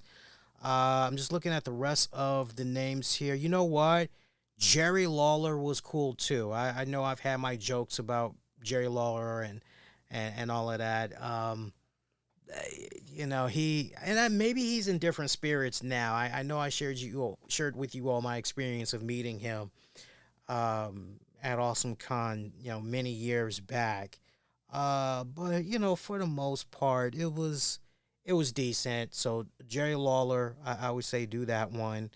I've heard nothing but nice things in regards to Trish Stratus, Wardlow, and Lex Luger when it comes to their respected meet and greet. So I could recommend those names as well. But it's nice to see such a diversified joint here, man. It's like a little bit of something for everybody here. So check it out when you get a chance. All right, so let's get into the meat and potatoes of the show for tonight. Now that we've got everything out of the way, we can spend the rest of the time on this. Again, I have not had the opportunity to talk about this. This is the first time that I'm talking about this, which is the newest Vince McMahon allegations. Very disturbing allegations, by the way. I gotta tell you, as a wrestling fan and as a podcaster that's been doing this for 12 years now, this was just a WTF moment. This is definitely one of those moments of when you look back at wrestling history or just entertainment history in general, and you go, where were you when this happened? Like, as a wrestling fan, I remember vividly where I was when I found out Chris Benoit murdered his family. I remember how the night had initially progressed and how me and my friends, we were all chilling. We were all chilling together on the sofa, and we had heard, like, right before Raw came on, we had heard about what happened on the news with Chris Benoit, and we just were trying to make sense out of it all throughout the night. And we all were taking turns consoling each other, because if I wasn't crying, my best friend was crying. And if she wasn't crying, her husband / my other best friend was crying. And so we all were taking turns consoling each other throughout the night. And before Raw had went off the air, when we had learned, hey, this is actually what had happened, it was a case of what was sadness, celebrating the man's life, turned into disgust and just all of that. So, I remember I was when Eddie Guerrero died. I remember where I was when I found out Prince passed away, when Michael Jackson passed away. Vince McMahon, hearing this news, when I heard this news about Vince McMahon, I actually was on my way to work. I literally was in the car, and a buddy of mine had hit me up in a direct message. And luckily, I was at a long stoplight. So I opened it up, and he's like, Lee, did you hear about what happened with Vince? And I go, no, I didn't hear what happened. What happened with Vince? And he's like, well, you're on your way to work, right? I'm like, yeah. It's like, yeah, man, like, this is a doozy. You need to check this out. Just once you get to work and you're parked, like, you're good, then check it out. Like, don't check it out while it's just not going to happen, dude. It's not going to happen. It's not going to make sense to you. Like, just wait till you get to work. It's not something you can just easily skim real quick. I'm like, oh, okay. All right, cool. I get to work, and, I'm parked, and I'm like, okay, let me see what's going on here. I pull up the info, and my mouth just dropped at this, and so we got a 67 page deposition, that's basically out there. Anybody can download this and all of that. I did not read all of this. I'm gonna admit that to you right now. But I did read as much as I could, cross reference with my friends in the podcasting world, cross reference with some of my buddies, and messages, and it was like, yeah, that's pretty much the cusp of it. Yeah, that's the gist of it. And it's like, okay, so we're pretty much good on that note. All right, so we've got this woman, a very a very cute looking woman. I must admit, I know a lot of people had jumped out there and they said she kind of looks like what is it, Sky Blue. They said it kind of looks like maybe it might be Sky Blue's sister. Sky Blue, a wrestler in AEW. Some say, hey, it kind of looks like her, and like, yeah, she has this nice, you know subtle cuteness that's about her. Looks like she wouldn't harm a fly or anything. And apparently she was at a Janelle Grant is her name, by the way. You learn about this young woman named Janelle Grant who was really down on her luck. No job, no prospects, looking for a lifeline. All said and done, looking for a lifeline. Her parents had died in recent years, no kids, I guess no other family that she could rely on, right? So, as far as a really good emotional support system goes, this girl just did not have it. And so, through networking, and I mean, does this not sound similar to a lot of us out there that have gone through some type of hardship where, hey man, no job, no money, no prospects. Man, I need some type of a lifeline because, yo, I'm putting in the resumes on Indeed, but it just seems like ain't nothing happening. And you know what? Sometimes it really could come down to, well, who do you know? Maybe who do you know is what'll help you get through the door at some place where you can find some type of work like yesterday, and you'll be okay. You got some type of job, and look, push come to shove, some of those household bills might be late, your rent might be late, but yo, you got a job now, you're gonna be all right. It'll take care of itself in the weeks to come. So Janelle Grant did some networking through a friend of hers, and the friend said, look, this is a friend that works in WWE, not a wrestler, somebody that worked in the administrative side of things for WWE. Well, look, here's Vince McMahon's contact information. Let me hook you up with it and, see what you might be able to do. Best of luck. Hopefully things work out. So she's able to make contact with Vince McMahon, and Vince pretty much lets her know, well, I don't really have anything right now, but, I'm sorry to hear about what's going on with your situation. And I'm not quite sure, where to place you in the company, even if I did have something in mind, but, stay in contact and, maybe we can try to figure out something, that we can do for you. So, eventually, one thing leads to another where Vince McMahon, somehow is, when you really get down to the cusp of the matter, is using at full exploitation the vulnerability of this woman to his advantage. So there are times where, not only are they continuing to talk, but I know one of those times he invites her to his house, and this man is coming to the door in his underwear. I mean, that's just pretty ballsy right there. You talk about the ultimate disrespect and all that, but whatever. Uh, greets her, hugs her, is being very touchy feely and all of this. Now, look, most people, Most people will do desperate things to just get some type of a paycheck coming in. But then for other people, it's, you know what? That's enough to creep me the hell out. I'm out of here. Can I just take a pause? Like I don't know how it would have been for most of you all, but I know just pausing right there and stopping right there.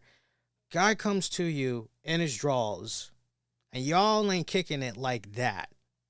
Okay, it's one thing if the person comes to the door, they're in their bathrobe or whatever, but like for them to just come to the door, I think at his condo or whatever, just practically naked. It's like, nah, man, that's not cool.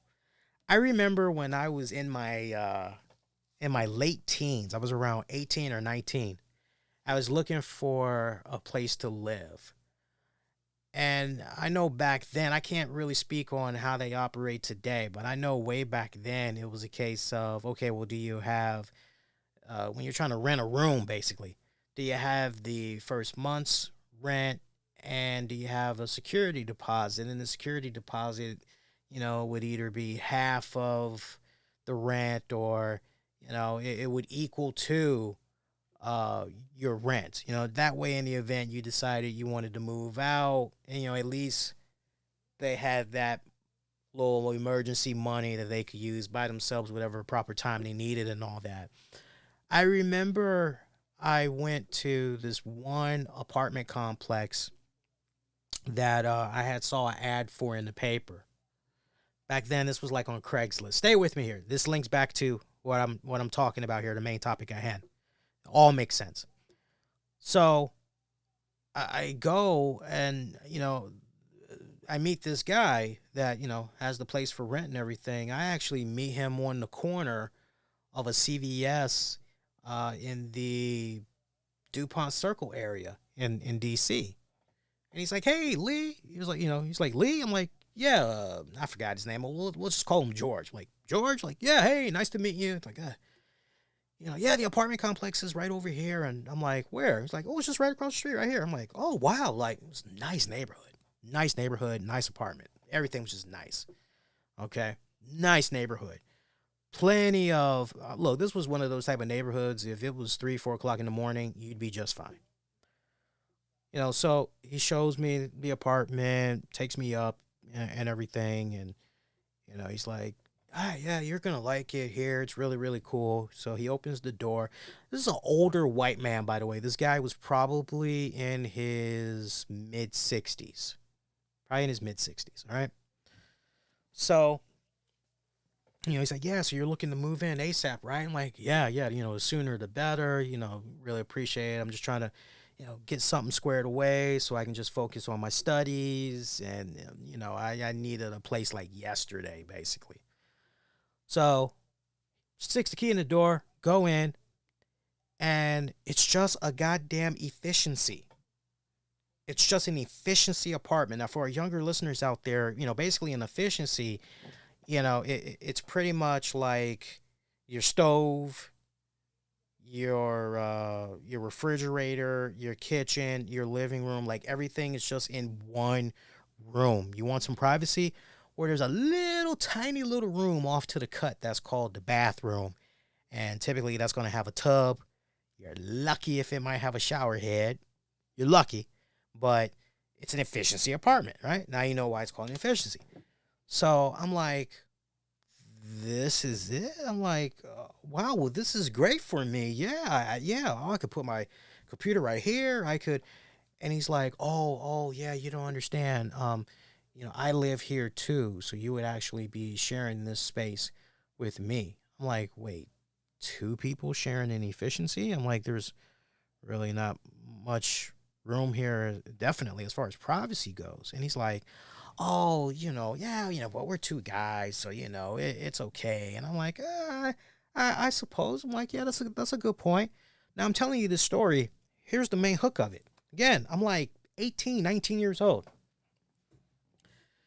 This guy is very touchy-feely with me, and it makes me totally fucking uncomfortable.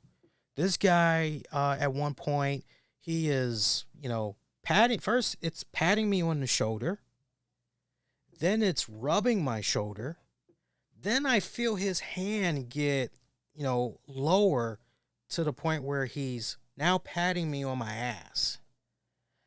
And I'm, kind of laughing, and I'm, respectfully, gently pushing his hand off and all of that shit. And, then he starts talking about how his boyfriend will come over, and it got to a point where he starts talking about how he likes black men. And that was my red flag right there. I'm like, yeah, I need to get the flying you-know-what out of here, because this is just totally, this is totally freaking whacked or whatnot. Don't ask me how your man got out of there, but somehow I did. And I remember afterwards, I lit his ass up in an email. I said, dude, the way you posted that ad, everything was false pretense. You never said that, this is an efficiency apartment. You never said that, person would be sharing this with you. It seems that what you're really looking for is, a sexual partner for when your full-time partner is not available.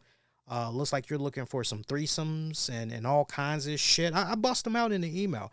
I said, you need to be more transparent. I said, because that game that you played right there, like, that's how you can seriously get hurt.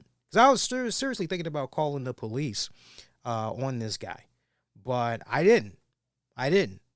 But I just remember, like, how uncomfortable I felt in those first couple of minutes once we were inside of his apartment, and just, I need to get the hell out of here, like, now. Right? Thank God I didn't, because he tried to offer me a drink. I refused. Kept trying to offer me a drink. Not no alcohol. It was like, you want some soda? I'm going to have soda. You want some soda? And I didn't take it. He's like, well, how about some water? You look kind of fit. You maybe want some water? I was like, nah, I don't want no water. I'm good. So just hearing this of how Vince McMahon had greeted her this one time in his underwear, and like, their relationship did not, as you'll learn much later on, didn't get to the depths that it ultimately got to. And this is just what's happening off the break in this filling out process. That should have been enough right there to make her go, yeah, you know what, I'm out of here. But the more and more that she kept talking to Vince McMahon, apparently the more and more that this man was confiding in her, telling her very sensitive things about his life, growing up, things of that nature. One of the things, letting it be known that him and Linda McMahon, they had been separated for quite a long time. Yet they're still married, right? Just keeping up with the public image. That's what that basically is all about when you read into the gist of that. Ultimately, Janelle Grant had became a administrative, I don't know what you want to call it, assistant or whatever, but she eventually had got a administrative position in the WWE. And this position came with an asterisk, which was, you can continue to have this job as long as you continue to keep Vince McMahon happy. So basically, she got coerced into a relationship with Vince McMahon. That right there, you're going, yeah, I don't know about all of that. But when you're in a position where you needed money like yesterday, people will do the damnedest things. I mean, that's the God's honest truth. I will never sell drugs. And it's like, yo, when you needed money like yesterday and maybe you got a kid that is on a ventilator, you're going to do what you need to do to make that money happen. So eventually this relationship of theirs, it does turn sexual. It's one-on-one for a bit.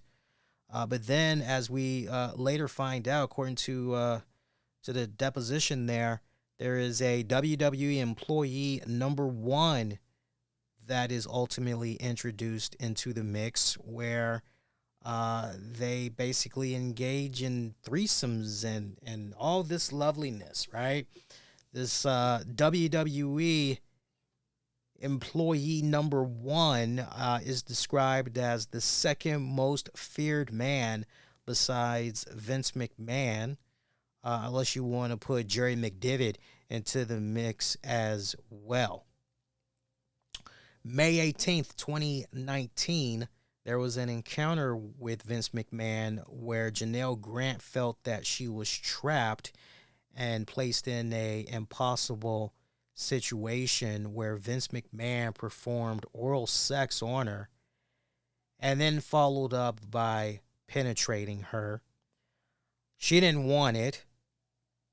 And when it came to him getting ready to penetrate her, she asked him if he had protection, to which he said, "Don't worry, I'm clean." You know, I'm hearing this and I'm just going, but she has already said she doesn't want it. No means no. Okay? When a woman says no, that's it. That's it. Yeah. So after this is over, shortly, Janelle Grant wants to break it off, but McMahon refuses. He insists that, look, you keep this quiet. And, keep this quiet, don't say nothing to nobody.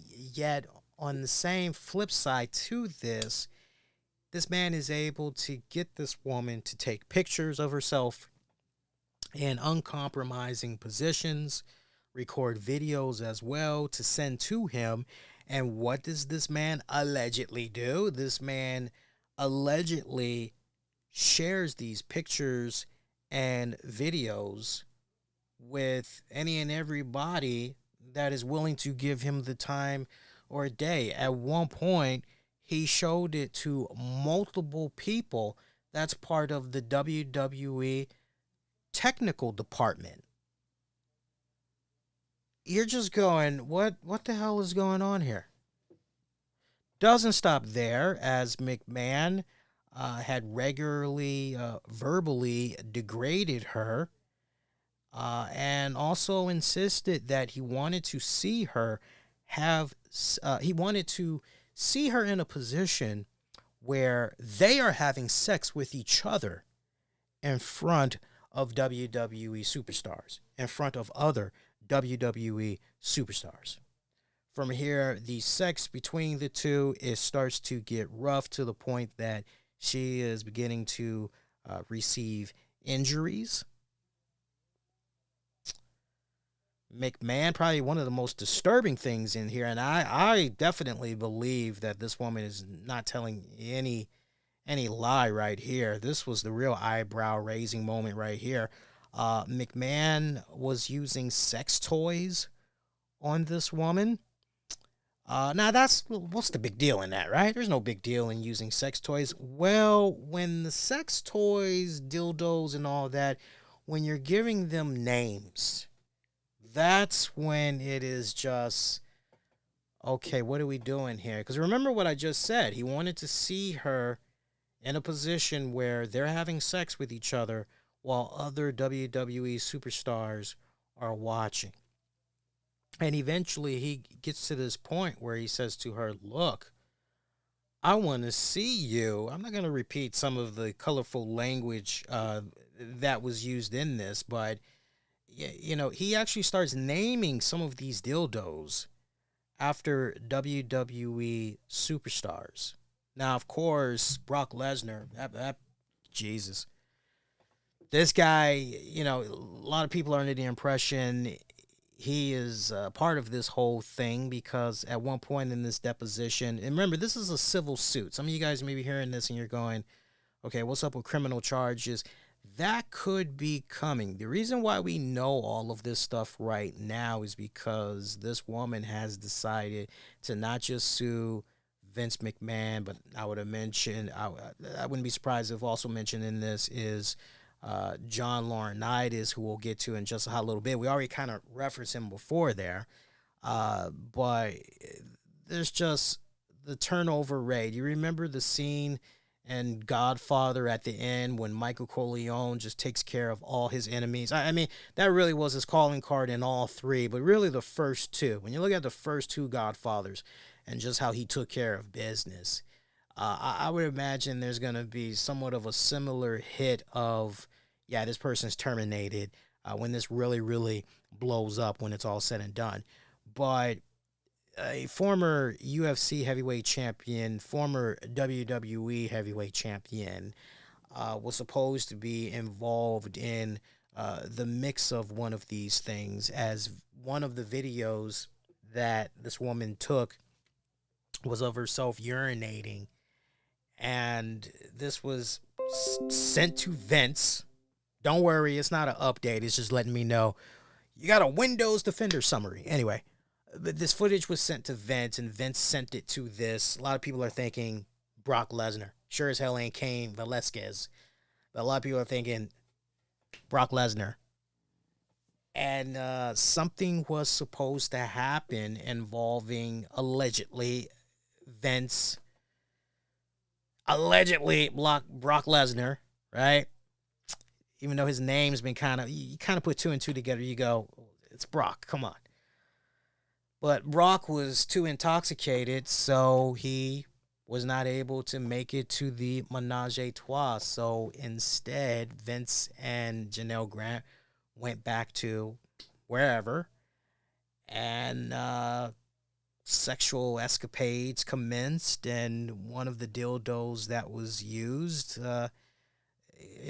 Vince is going, look, I'm going to pretend that I'm Brock Lesnar. How about that? And slapping her, fisting her, palm handing, striking her, verbally degrading her. I mean, just some of the most sickest WTF stuff that's going on here with this woman.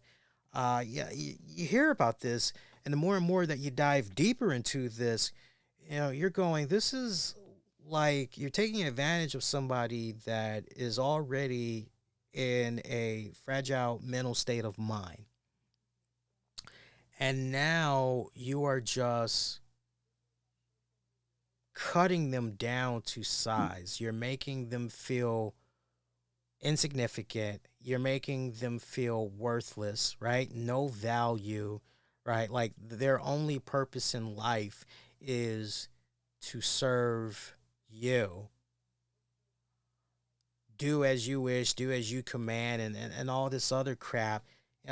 This guy makes her change doctors. And this leads to threesomes. Apparently it was a physical therapist or something along those lines. And you're just looking at that and you hear that, you go, wait, what? He would tell people that this was his girlfriend. He loved bragging about her. So on the one hand, he tells people this is his girlfriend and would get her gifts all the time. But then on the other hand, he's saying this is his bitch. This is his porn star. This is his fantasy. So eventually he starts having her appear at WWE headquarters. Her position, honestly unknown. She's just pretty much there. But with the way Vince McMahon has spread all the news about this woman, here's the same man that's saying, look, we're going to keep this under wraps. Don't say nothing, but he's going and he's go tell that. Go run tell that. So now you have an entire office that knows about what you are and the way it's been spun, and you're treated even more like crap. I know a lot of you guys are hearing this and you're going, well, Lee, if she's already gotten at least some of this money that's supposed to be coming to her, why is she not just taking that money and running? Like, seriously, just go work elsewhere. Like, what's the big deal? Like, why is she continuing to...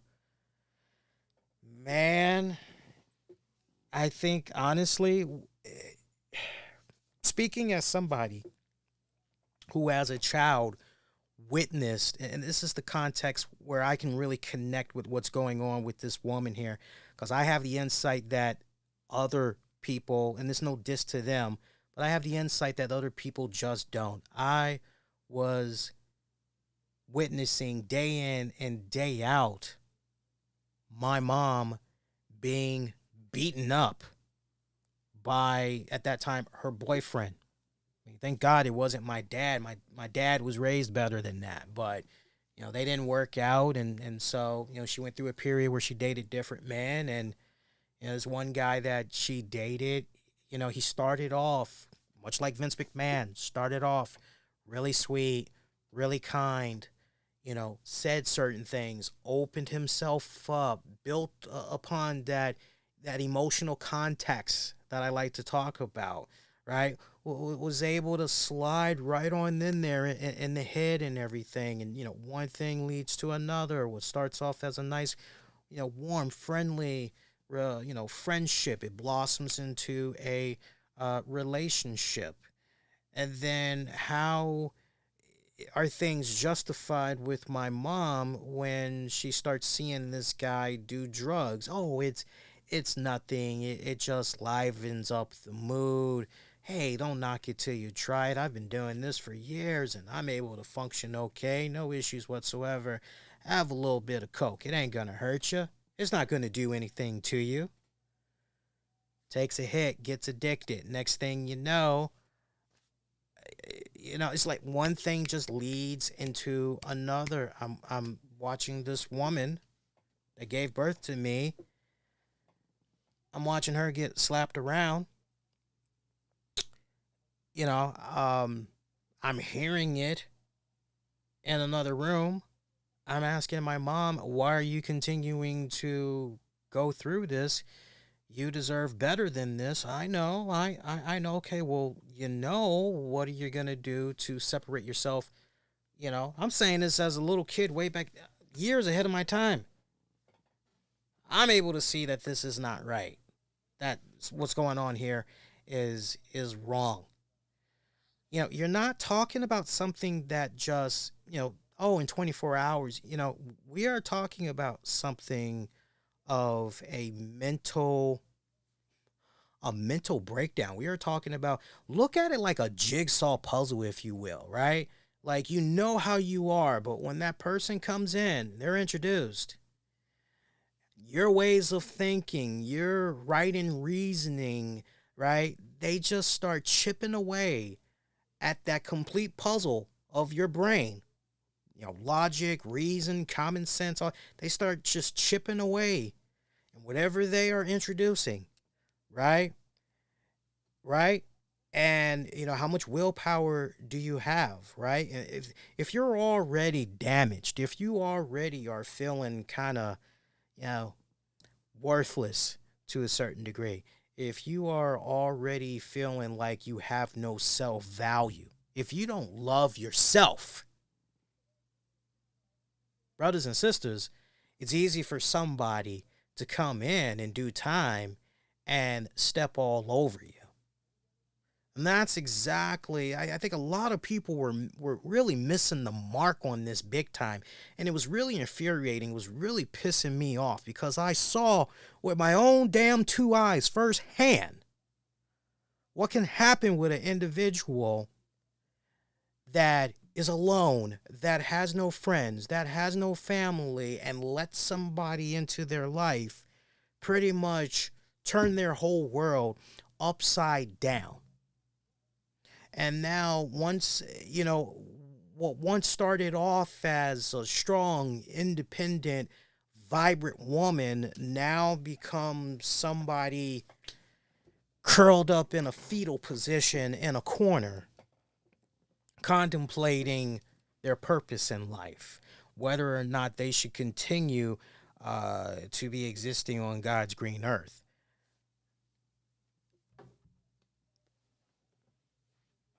Full context here. A lot of people were missing this. I didn't appreciate those that were joking about this either. Like, I love a lot of you guys.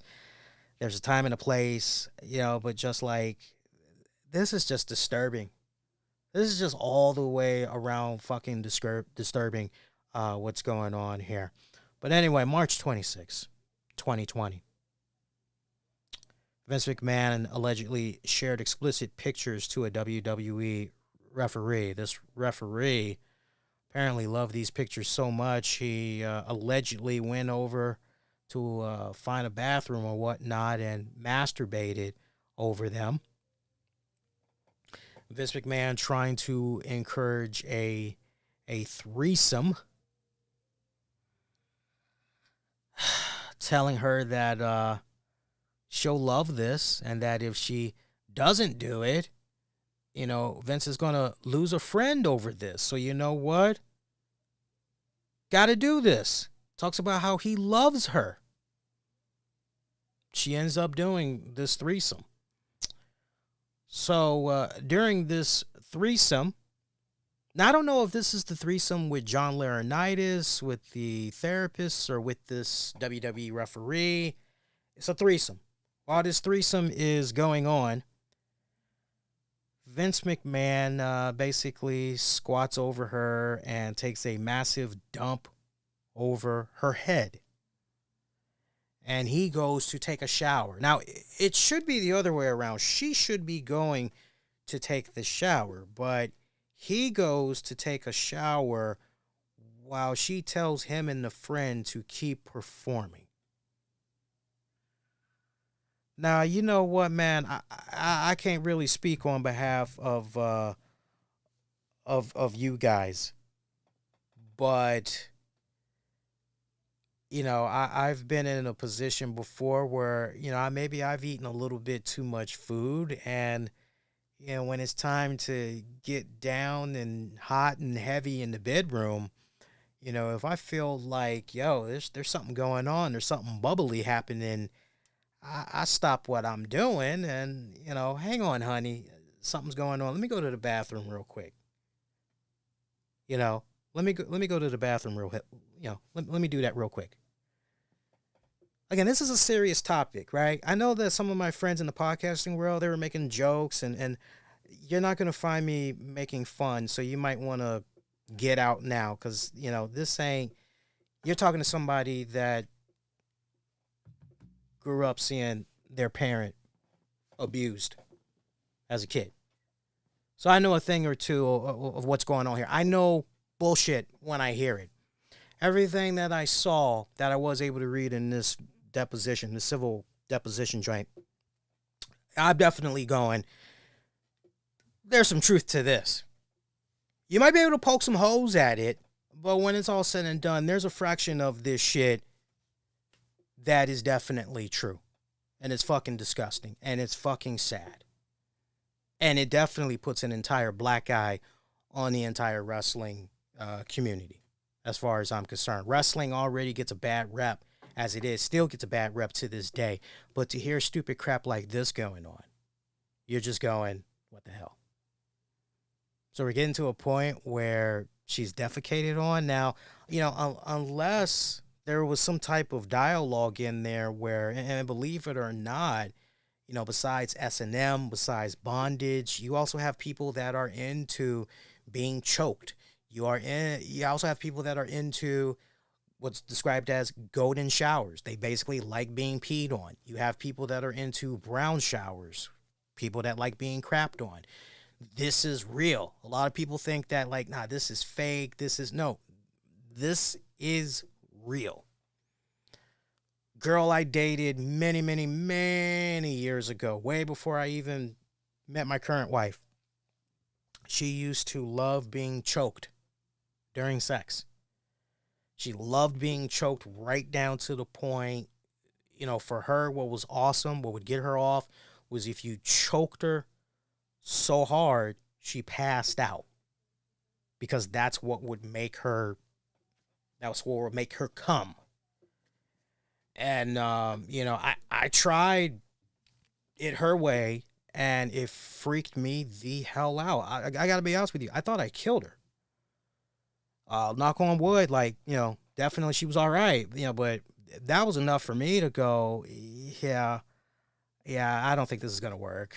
Like, she was cute. I tried to make it work because she was a cutie, but yeah, that And that didn't happen overnight. Just, oh, choke me. That didn't happen. You know, it was just kind of one of those built up to it, right? Built up to it. Some people, like, they don't want to run somebody off. They don't want to scare somebody off. They want to, you know, if they really like them, they want to spoon feed them little nuggets of information, right? They'll get the information that they need to know, and then eventually that's when you get to that point where it's like, okay, I think I can get them into this. This will be good. Yeah, this will really be good. Yeah, no protection was going on during this threesome as well. No protection. Like all of these encounters, no condom was being used here. And apparently, this is just sad. Seriously, I'm just at a loss for words on this. This is just sad. John Laurinaitis was involved in this. I know one of the times that John Laurinaitis allegedly, had something to do with her. He was eating her out, and then he decided he wanted to penetrate her. She said no, and all right, so you got a no right there, and yet it's being done anyway. Just freaking A, man. Freaking A. May 11th, 2020, McMahon had hit her up with more sexual fantasies of his. Again, pimping her out to Johnny Laurinaitis. She was very creeped out, allegedly, by John Laurinaitis. It got down to a point where she confided in Vince and said, look, I don't want to do anything with John Laurinaitis anymore. This got to a point where basically John Laurinaitis, the way he operated, they pretty much had this woman running around like between cities, sometimes having sex with the both of them, or just Vince, or just John Laurinaitis, or both of them, in between states. So like this brought about the topic of, okay, are we, as far as the man law, as far as sex trafficking goes, like, is there enough here that can, as far as charges go? And I would like to believe charges are definitely, there is no limitation of stature when it comes to criminal charges, especially given the fact that all of this had effectively began, I believe, like late 2018 going into 2019.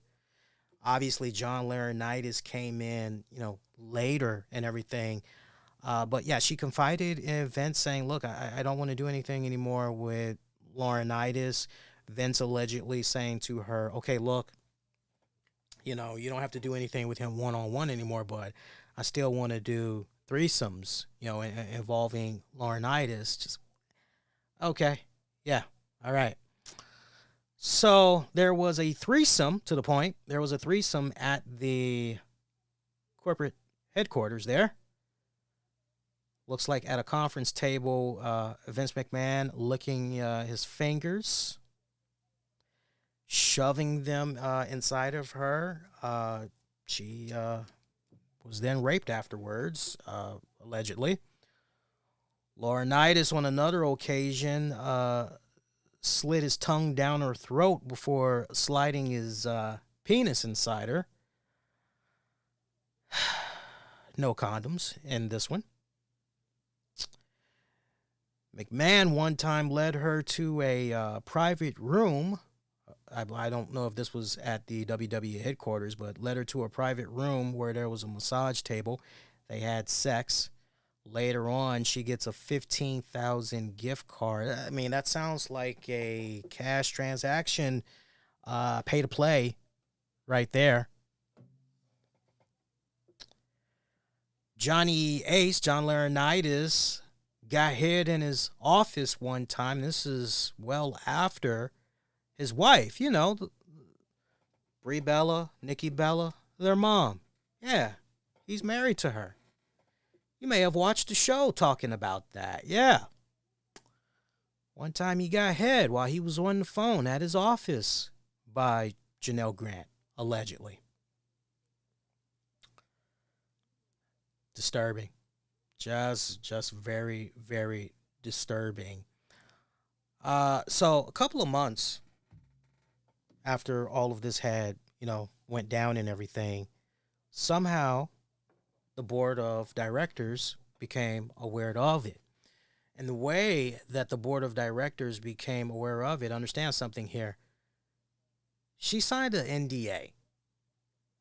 The way Vince McMahon had this NDA drawn up and everything, like she couldn't mention WWE ever, all kinds of crap, right? Couldn't mention Vince McMahon, couldn't mention nothing. And as long as she kept her mouth shut, she was basically going to get $3 million. Well, she got paid $1 million.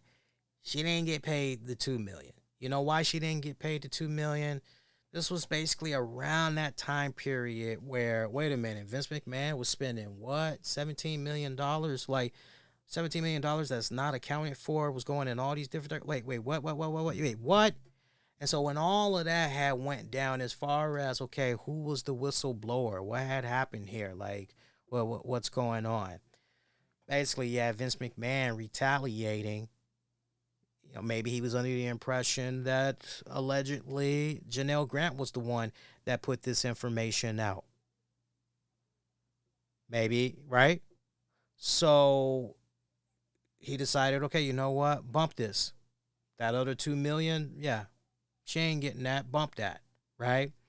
So one thing that a lot of people were missing when, they were talking about this too, by the way, here in the United States, there has been a great development when it comes to the non-disclosure agreement, especially when it involves sexual favors in exchange of, XYZ. President Joe Biden, y'all might have missed this, and it's okay, but President Joe Biden has signed into law back in December, so literally last month, okay? He signed into law curbing non-disclosure agreements that block victims of sexual harassment from speaking out. So all those people that were going, oh, yeah, you know what? We got our NDA, so that's not, yeah. No, he signed into legislation curbing the use of confidentiality agreements that block victims of sexual harassment from speaking publicly about misconduct in the workplace. White House Press Secretary Karine Jean-Pierre said Biden had acted on the bipartisan Speak Out Act, which bars the use of non-disclosure agreements that employees or contractors are required to sign, often as a condition of employment. The new law among the workplace changes pushed in the wake of the Me Too movement applies to any non-disclosure agreements, also known as NDAs, signed before a dispute has occurred.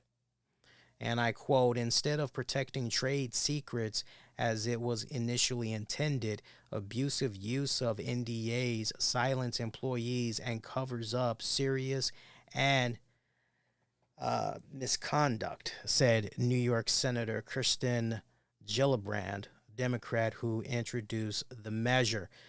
The law would make existing non-disclosure agreements unenforceable. It also would apply to any agreements between providers of goods and services and their customers. So that is the main gist.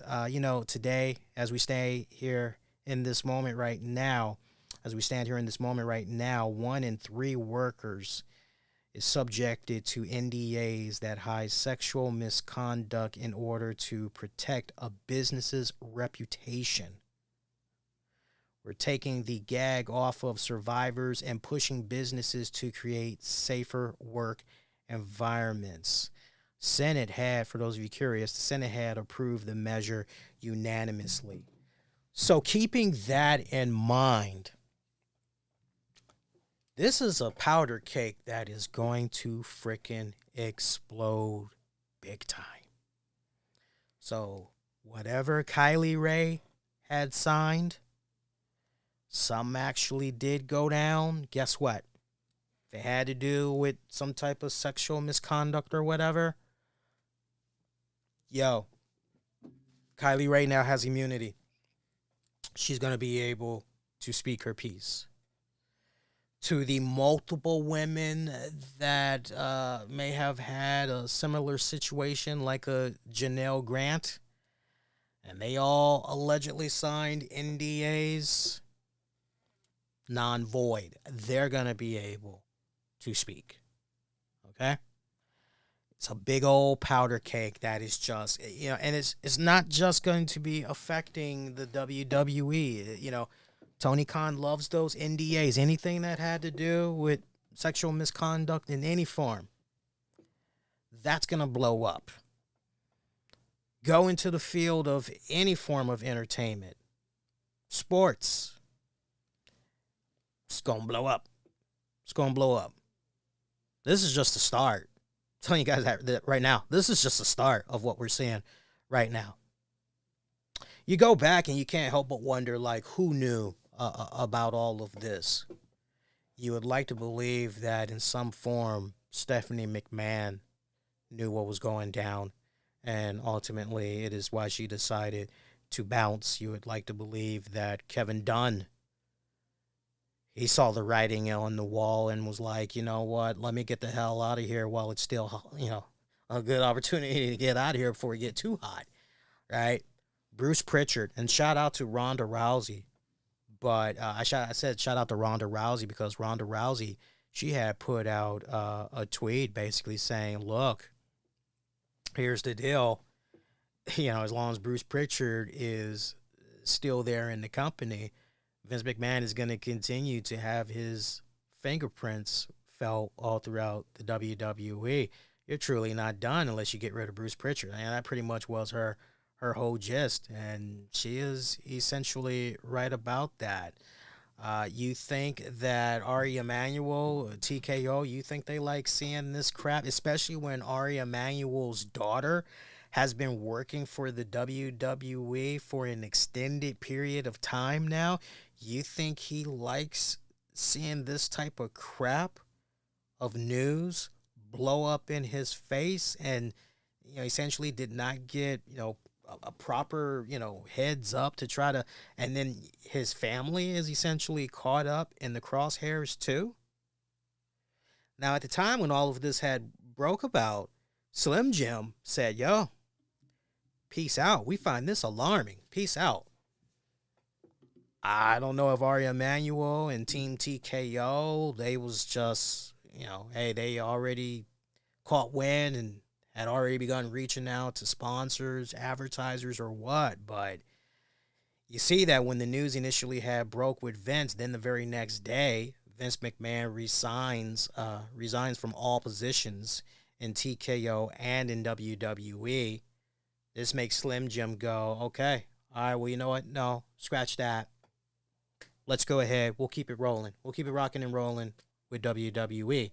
But this could have been just one nasty little big old, I know the stocks had took a little bit of a dive today and everything with all of the news, and honestly, as expected and everything. The Bellas, they did put out a joint statement on social media earlier tonight. They said, we are shocked and disheartened with the recent allegations against members of the WWE. It has been a lot to process since we found out this past week, just as you all did. This is something we don't stand for or condone from anyone, no matter who they are. We want all women to feel safe and supported in the workplace and in their everyday lives. I'm sure that their now father-in-law, I'm sure that they, have heard their fair share of some weird stories and all of that, but I would imagine this type of stuff takes it to a whole new other level. I would imagine that marriage between Laurinaitis and their mom, I would imagine that is going to be wrapping up shortly, because all this was going on while he was married to her. Yeah, that's not, yeah. And I mean, Linda, it's funny in regards to Linda McMahon, because I'm reminded of a recent episode I had saw of Law and Order SVU, where there's this older lady. It turns out she is the boss of Carisi. Carisi is the ADA. He basically answers to her. Um, and it turns out his boss's husband gets busted at this gentleman's club where they are having sex with underage girls. And she's trying to find out everything that she can possibly know about the case because she wants to know definitively if her husband is guilty or innocent. And once she's able to find out he's guilty, she's pretty much like, look, you got my full blessing. Do what you need to do. And the husband was trying to do everything in his power to not settle. He didn't want to plead guilty. He wanted to figure out some way to wiggle out of it. Basically, he wanted his wife to use her power, because she can call favors and all that, obviously. Basically, he wanted for her to use every single trick in the book to get him off scot-free. I won't spoil how it ended for you, but if you guys are interested, I think Law & Order SVU is now in their 25th season. So but definitely the last season this had went down. It would have been within the last 3 episodes for those of you that are interested. You'll like it. You'll come back later and you'll say, hey, that was a good episode. Thanks for recommending that. Most disturbing. Just wanted to ask, are you aware there are people on Twitter who defend Vince are saying the lady who initiated the lawsuit has false memory syndrome? False memory syndrome. That is one hell of a case of false memory syndrome. Look, let me tell you something. If this goes to the point, and I feel it will, what we all need to be looking for right now is if and when this goes to trial. Because if this goes to trial, and then we have a situation occur where there's a little thing called discovery, where pretty much any and everything goes, we're going to be able to, not us specifically, but I know the jury, I know the prosecution, the defense, basically as far as text messages goes, as far as video messages. Like, a lot of people fail to realize this. A lot of people think that, well, you know what, that uncompromising photo, that video I had took, oh, it's deleted. So, I deleted it from my phone, so I'm in the clear. Any and everything is retrievable. Oh, I'm going to just wipe my phone clean and I'm going to be all right. I'm going to wipe my desktop clean and I'm going to be, let me tell you something. Shit is still retrievable. Shit is still retrievable. If this ends up going to discovery, oh my God, it's going to be, so either two things are going to happen. It's going to go to trial, which will trigger a discovery phase, or it's going to get settled. And I don't know about you guys, but whenever I hear something gets settled, that pretty much lets me know that, pretty much the defense is going, okay, look, you got us. You got enough there to pretty much catch us in the red. We were bad in some areas here. So look, we just want to make this right. We just want this to go away. Look, we'll give you this. Let's be done with it. So, my question, for this whole situation in regards to Janelle Grant bringing about this lawsuit, what is this really about? Is she trying to get the money that was promised to her? Is that what this is all about?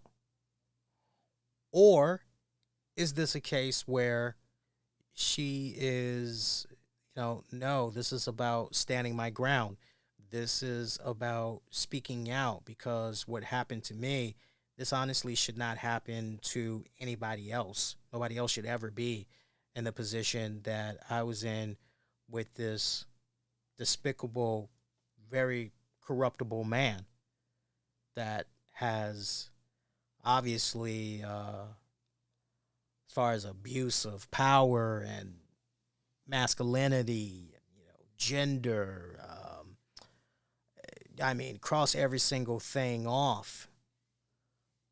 Social class, economic class, just educational class, just cross every single thing off the damn box, right? If this is what it's all about, then yeah, you know what? You want to see this through and everything.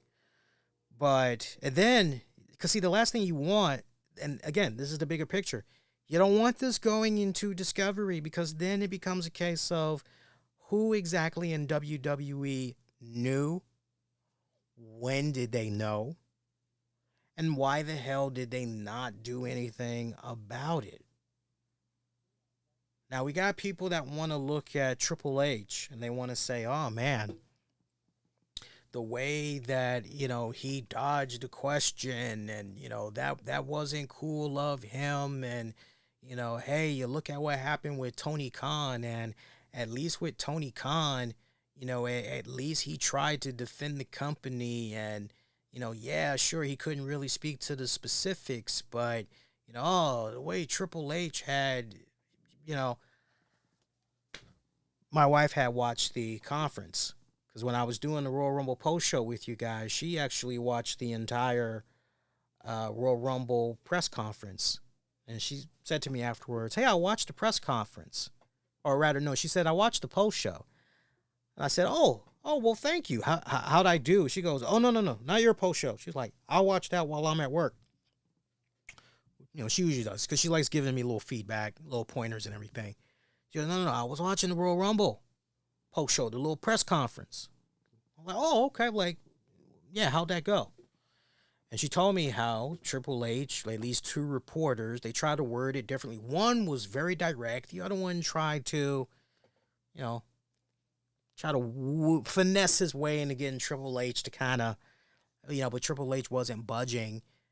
Basically, Triple H saying, look, we found out exactly when you all had found out, and, we were stunned,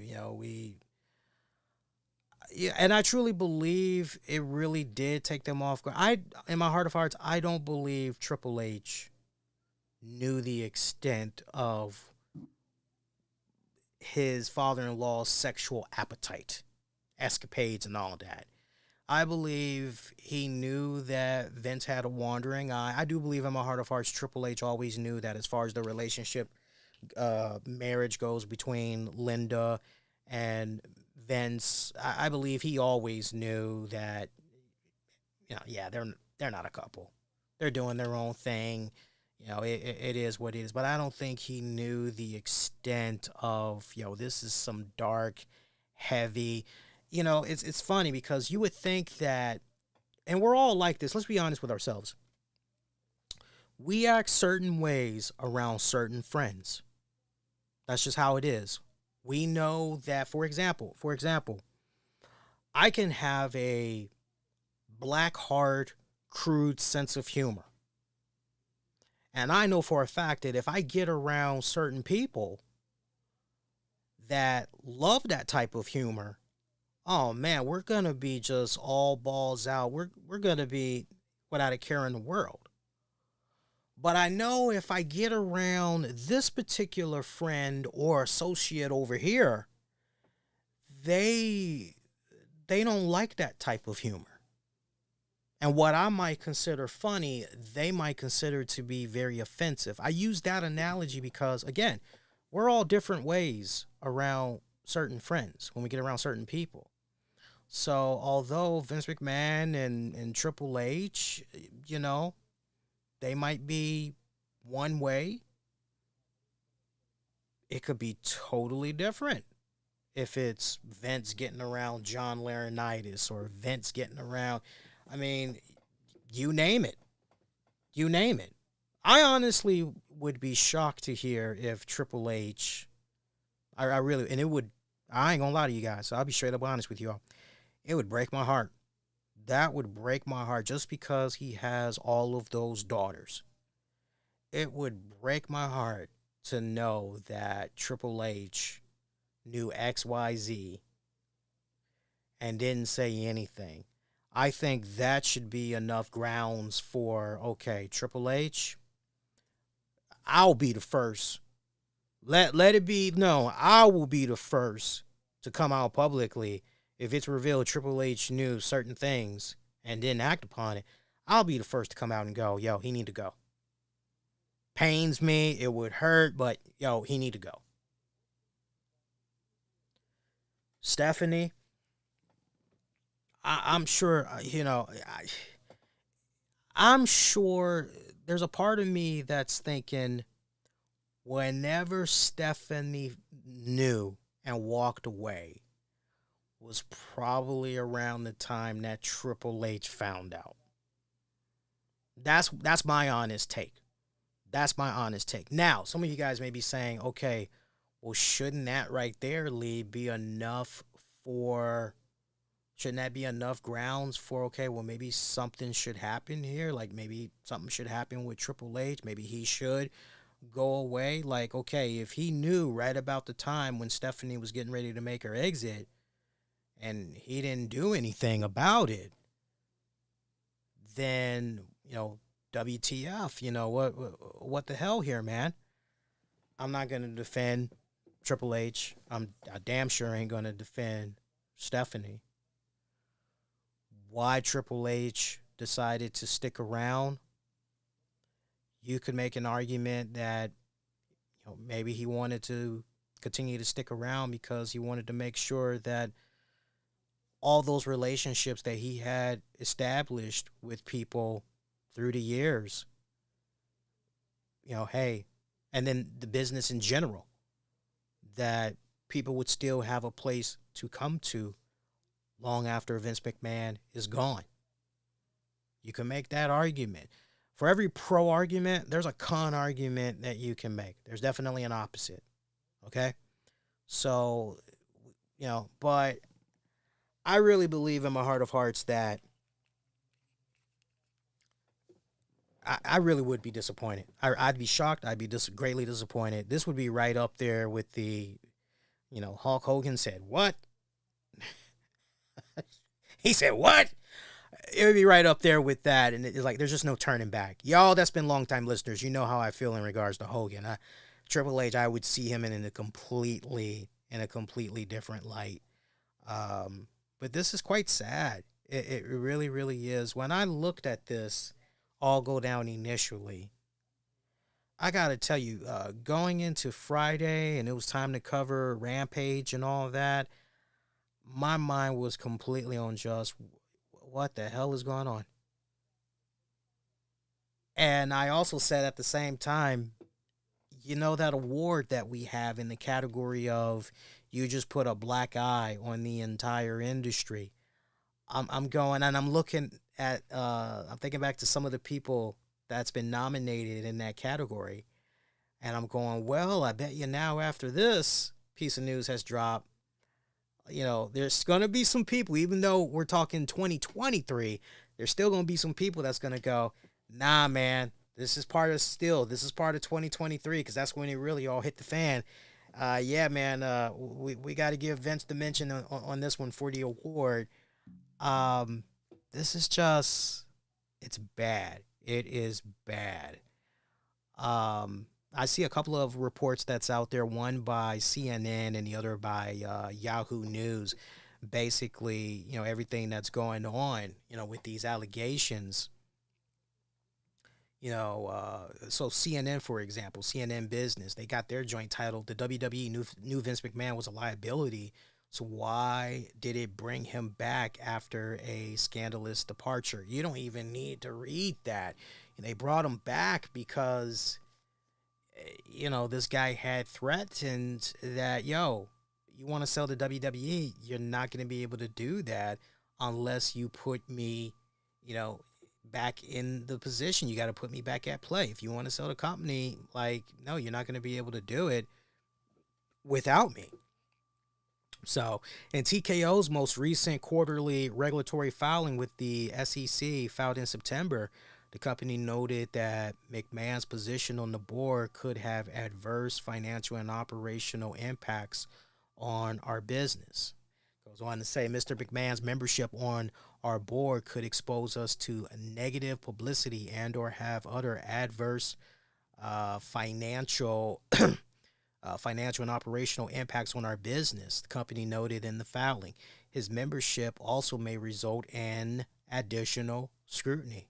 Although companies frequently detail potential liabilities to businesses, it's extraordinary to include the very presence of the company's leader as a risk. And I get it, the history of the accusations that go, many, many years back. But again, when you look at how the man had returned, one thing is certain as far as Friday the 13th goes, or, hey, Jason, 9 lives, Freddy Krueger, 9 lives. Like, he's not going to be able to come back this go round. I mean, yeah, he kind of retains a massive stake in the company. He no longer controls the majority of it. That's the other thing that everybody needs to remember here. There is many legal battles that is ahead, as Grant is just one of several former employees that's accused McMahon. Okay, and you got this whole pay up over hush up money and all that. He remains under federal investigation, and he has not commented on the reports of hush money payments specifically. Yeah, he's put out a couple of statements out there basically saying, yo, I looked to my day in court. I vehemently deny these allegations, blah, blah, blah, blah, blah, blah, right? But July of 2022, he did say that he promised to cooperate with the investigation, saying he pledged his complete cooperation to the investigation by the special committee and will do everything possible to support the investigation. Also pledged to accept the findings and outcome of the investigations wherever they are. So, this is just, it was risky. It was definitely risky continuing to have him be involved in this new venture into TKO. I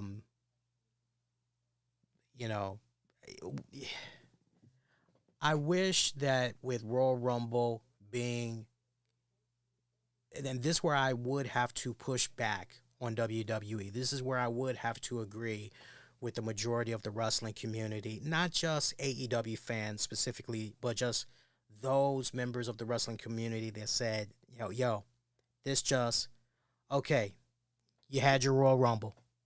As far as I'm concerned, I go, okay, you've had dessert now. Now I need you to get to your vegetables, because I know you don't like them, but you got to handle that already, right? Obviously, with what had happened last week, that is more than a side of vegetables, right? But you know what I was looking for? The hell with the road to WrestleMania.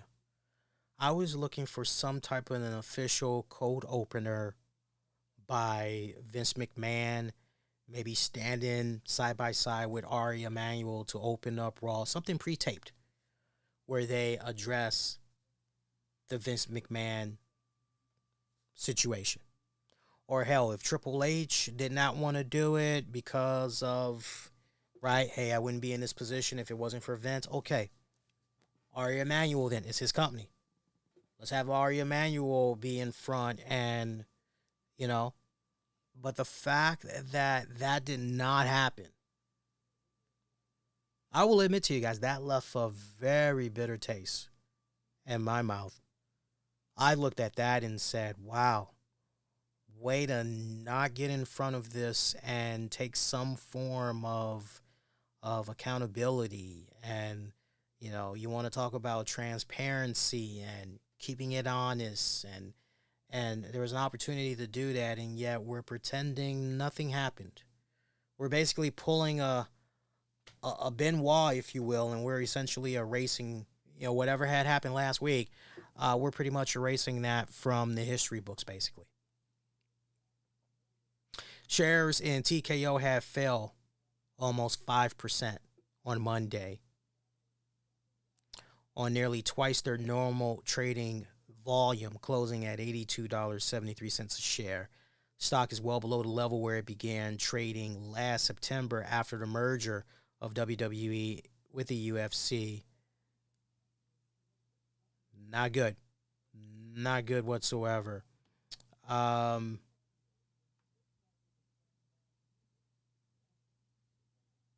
Triple H saying, yeah, there's a negative. Okay, so, and then say, yeah, but I choose to focus on the positive. Like, that is just, you've got such a great, amazing team when it comes to PR and all of that. There was enough time to be better prepared for that. To then be asked by a reporter if he read Grant's legal complaint, and Paul Levesque, Triple H, saying he had not. Asked by a different reporter what was being done at WWE to ensure that employees will not be taken advantage of by their managers. I'll give you the most generalized answer I can. Everything possible. That is a very important thing to us, a very important topic to us. That's just very bad. It's just very bad all the way around, and I would imagine that there's going to continue to be financial implications, just the whole 9 yards until, really everything is on the up and up. I can't help but now wonder about Netflix, that WWE Netflix deal. I can't help but wonder, Netflix, is it really worth it? Do you still want to go in this direction with WWE, knowing that the storm is just brewing and there could be a lot more of a dark forecast? Do you still want some of that? You still want some of that WWE? Or are you now kind of looking at it a little bit side-eyed now, going, yeah, I don't know about that, Tim.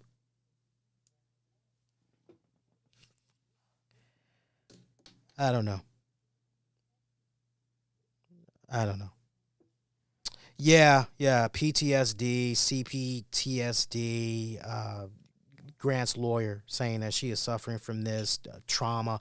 I would imagine so.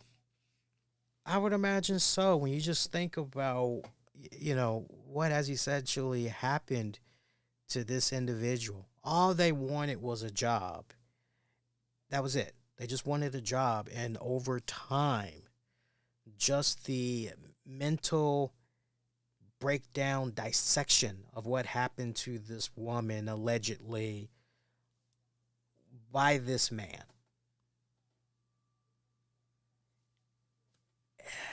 Her life may never be the same again, much like all the other women that had their respected dealings with Vince McMahon. Like I said, you missed it at the top. There was some new legislation that President Biden signed less than a month ago in regards to non-disclosure agreements and that whole thing about, hey, sex and, hey, keep it on the hush. Don't say nothing while I'm doing my thing. And no more. No more.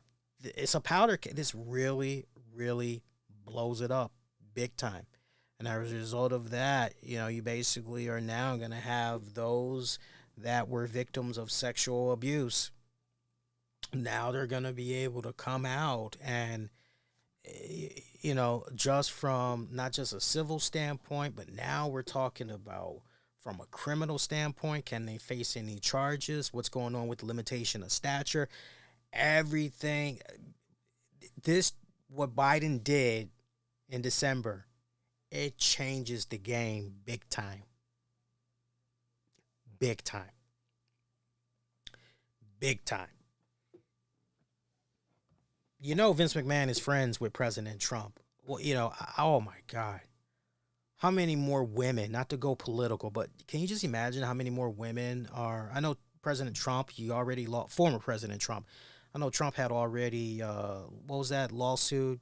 He's got to cough up like 80-something million to that woman that won that. Yeah, good luck with that.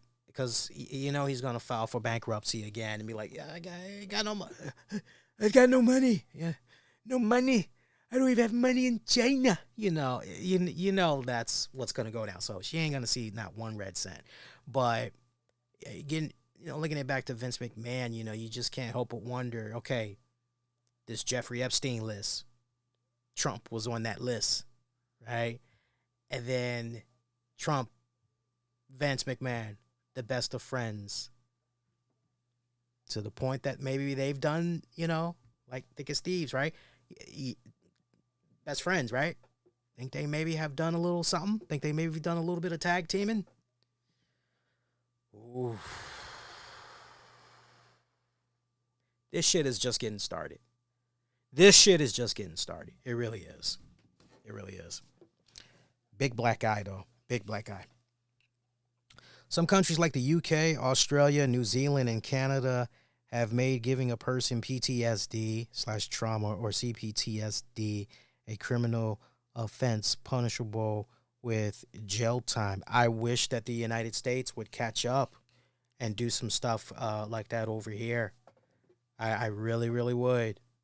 It would do a much better job protecting victims, ensuring that they don't get into a messed up position like potentially what had happened with this woman. And to the people that are actually trying to defend Vince McMahon, Jesus. Look, we all are guilty of something. The real question is, do you man up to it? Do you take self-accountability? That's the real thing. And, look, these are some serious allegations. From what I read through of most of the paperwork, I could tell a bullshitter when I can tell a bullshitter. This is one of those cases, and I'm trusting my gut instincts here. My guts have never lied to me. My guts have never let me down. Out of 100%, 99.9% of the time, my guts are right. My guts on this one is going, everything this woman is talking about, certain situations, certain circumstances. And I would imagine that, again, if this happens to go to discovery mode, there's going to be a lot more that's going to come out that's really going to, okay, the only way a person would know about that in regards to Vince is if they had truly had some type of direct dealings with him, right? We're talking about something that's real, real intimate here that only a select few know about, right? Oh no, game over. They're going to try to settle this. Whether or not she accepts remains to be seen. It remains to be seen. But man, I'm so tired of hearing people go, soon as she saw him in his underwear, or, hey, that first time having sex, why didn't she just, why wasn't it over and done with? It's like, I need for these people to get a clue. Seriously. I need for these people to get a clue. I'm not taking any personal shots at anybody in particular, because I do my best to love any and everybody. I heard some really bad takes. I didn't even bother with the Jim Cornette clip. And I love Jim Cornette, but seeing the vast majority of comments, even from the most hardcore Cornette fans, that were saying, yeah, dude, no, there's nothing funny about this whatsoever. What the hell, dude? I have not listened to, I'd rather be interested in hearing what Stephen P. New has to say. I know Stephen P. New had, I think he did something recently, so I definitely am going to check that out and just try to understand it more from a legality standpoint, and I would definitely encourage you guys to check that out as well, because he can really take you through all the twists and turns that could potentially be down the pipeline and everything here, but to all the people that were making jokes about this, seriously, you all need to utilize your platforms better. You may not have been a victim of sexual abuse, physical abuse, but you always got to think about that next person that's out there. The person that's tuning in and listening to you, they could have been a victim, or they may know somebody that was potentially a victim. And I like to believe, look, I love having a hearty laugh. I love having a good time as much as the next person. But there's a time and a place for that shit. And, if you're going to talk about this, you got to give it the respect, the level of respect that it deserves. And you got to handle it. Nobody's saying you got to be a Walter Cronkite in the way. You can break it down, have your analysis, colorful analysis, if not the way I broke it down, even better.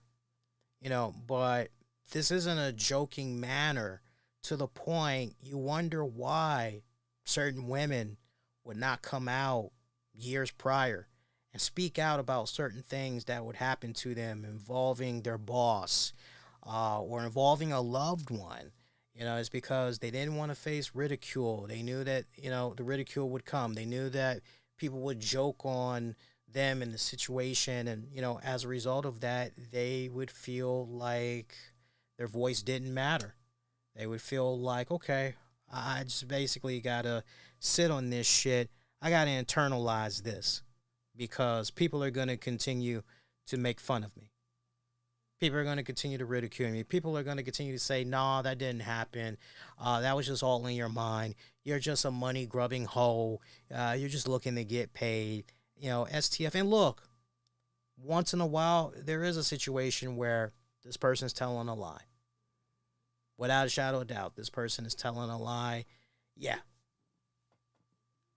But then there's those other times where, no, this is an actual victim here. Remember that scene in The Devil's Advocate where Keanu Reeves, as the lawyer, remember when he just verbally cut down that young girl? He knew that his client was guilty of molesting that girl, but he didn't care because he never loses a case, remember? He always wins. And you pretty much saw the ramifications and the choice that he made in defending that creep of a client and everything. And then how it was at the very end of that movie and everything.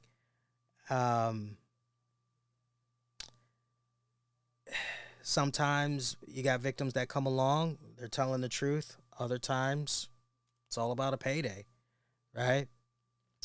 This is definitely one topic that is going to continue even in the weeks to come. It's going to continue to have people talking about it from all sides, trying to make sense out of it, trying to understand.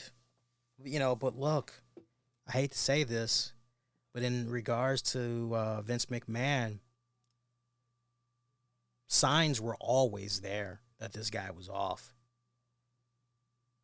The allegations, just the amount of allegations. Let's not forget, there is still a Netflix documentary series that is ultimately supposed to be released about Vince McMahon. Like, one of the main holdups in post-production was it was a ever-evolving story and just new stuff just kept.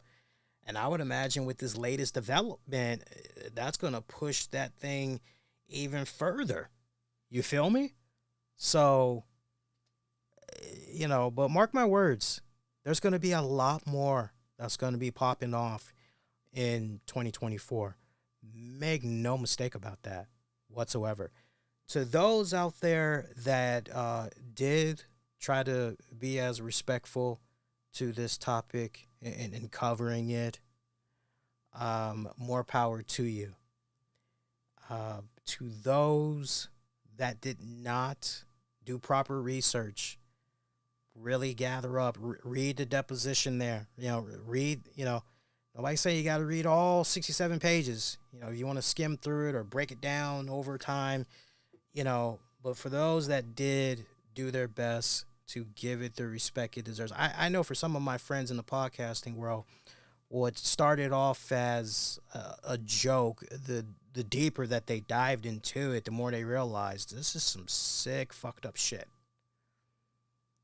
You know, this is a lot more than just, you know, even they understood the gravity of what was going on, and got serious about it real quick. You know, we need to remember our platforms. We need to remember, you know, you just don't know who's listening, especially for us that's involved in this podcasting world. You know, from what I've seen over the years, more and more women have been tuning in, listening. And whether it's a woman, and sometimes men, they get abused as well, verbally, sexually, physically. You know, we got to make sure that in handling certain subjects just like this, you know, we got to make sure that we do a better job in really covering all the bases. And, you know, there's a time for fun and games, and then there's, okay, yeah, we got to do a 180 on this one. You feel me? So continue the discussion. You could continue to pick my brain on this, ask me, you know, more questions about where I see this going and all that. But look, we clocked in at 3 hours. Let's stick a fork in it. Call this DONE done. Next episode, I'll be coming at you guys on January 31st, 2024. A couple of minutes after AEW Dynamite goes off the air. We'll get into some AEW Dynamite fallout. We'll get into some AEW news, wrestling entertainment news. We'll get into a little bit of everything on that show. And it'll be a much, much smaller show because the big meat and potatoes we've already gotten out the way here tonight. Go vote in the 2023 Wrestling Awards poll. We made the link be available in the episode description of what you're checking out right now. Shout out to our sponsors, by the way. Shout out to the good friends over at shoptotallytshirt.com. If you guys need shirts for a charitable event, or you got some type of organization that's about to go down, t-shirts, hoodies, hats, shoptotallytshirt.com can help you out. Top-notch quality service. They've got it at great affordable prices as well, and top-notch customer service. ShopTotallyT-shirt.com. Appreciate them as a sponsor. We also got to give it up to our friends over at doback.com. Whether you need gifts for him, her, or for the kids, you know Valentine's Day, literally in the blink of an eye, is going to be here. You might want to get the jump start on it now. Doback.com can help you out, give you some great deals on name brand items, give you those nice deep discounts, cashback offers, coupons as well, all for shopping through them. Doback.com. Check them out. Appreciate them as a show sponsor as well. Get at your man on X, formerly known as Twitter, the Facebook, the Instagram. Use the keywords the RCWR show. Show some love to the YouTube channel as well. We've been picking it up over there. Appreciate all the folks that's been coming in, checking out the channel, liking the content. Keep doing it. You like what you got here tonight. Can't stress it enough. Hit the like for the video. More likes. It really helps put more eyeballs on the content. Gets it out there to a wider audience as well. Episodes available on demand and on the downloads wherever you get your podcast. Just search the RCWR show. And until next go around, wishing all of y'all to be safe. Most importantly, be kind to one another. I'll see you guys next go around. Adios, y'all. Take care.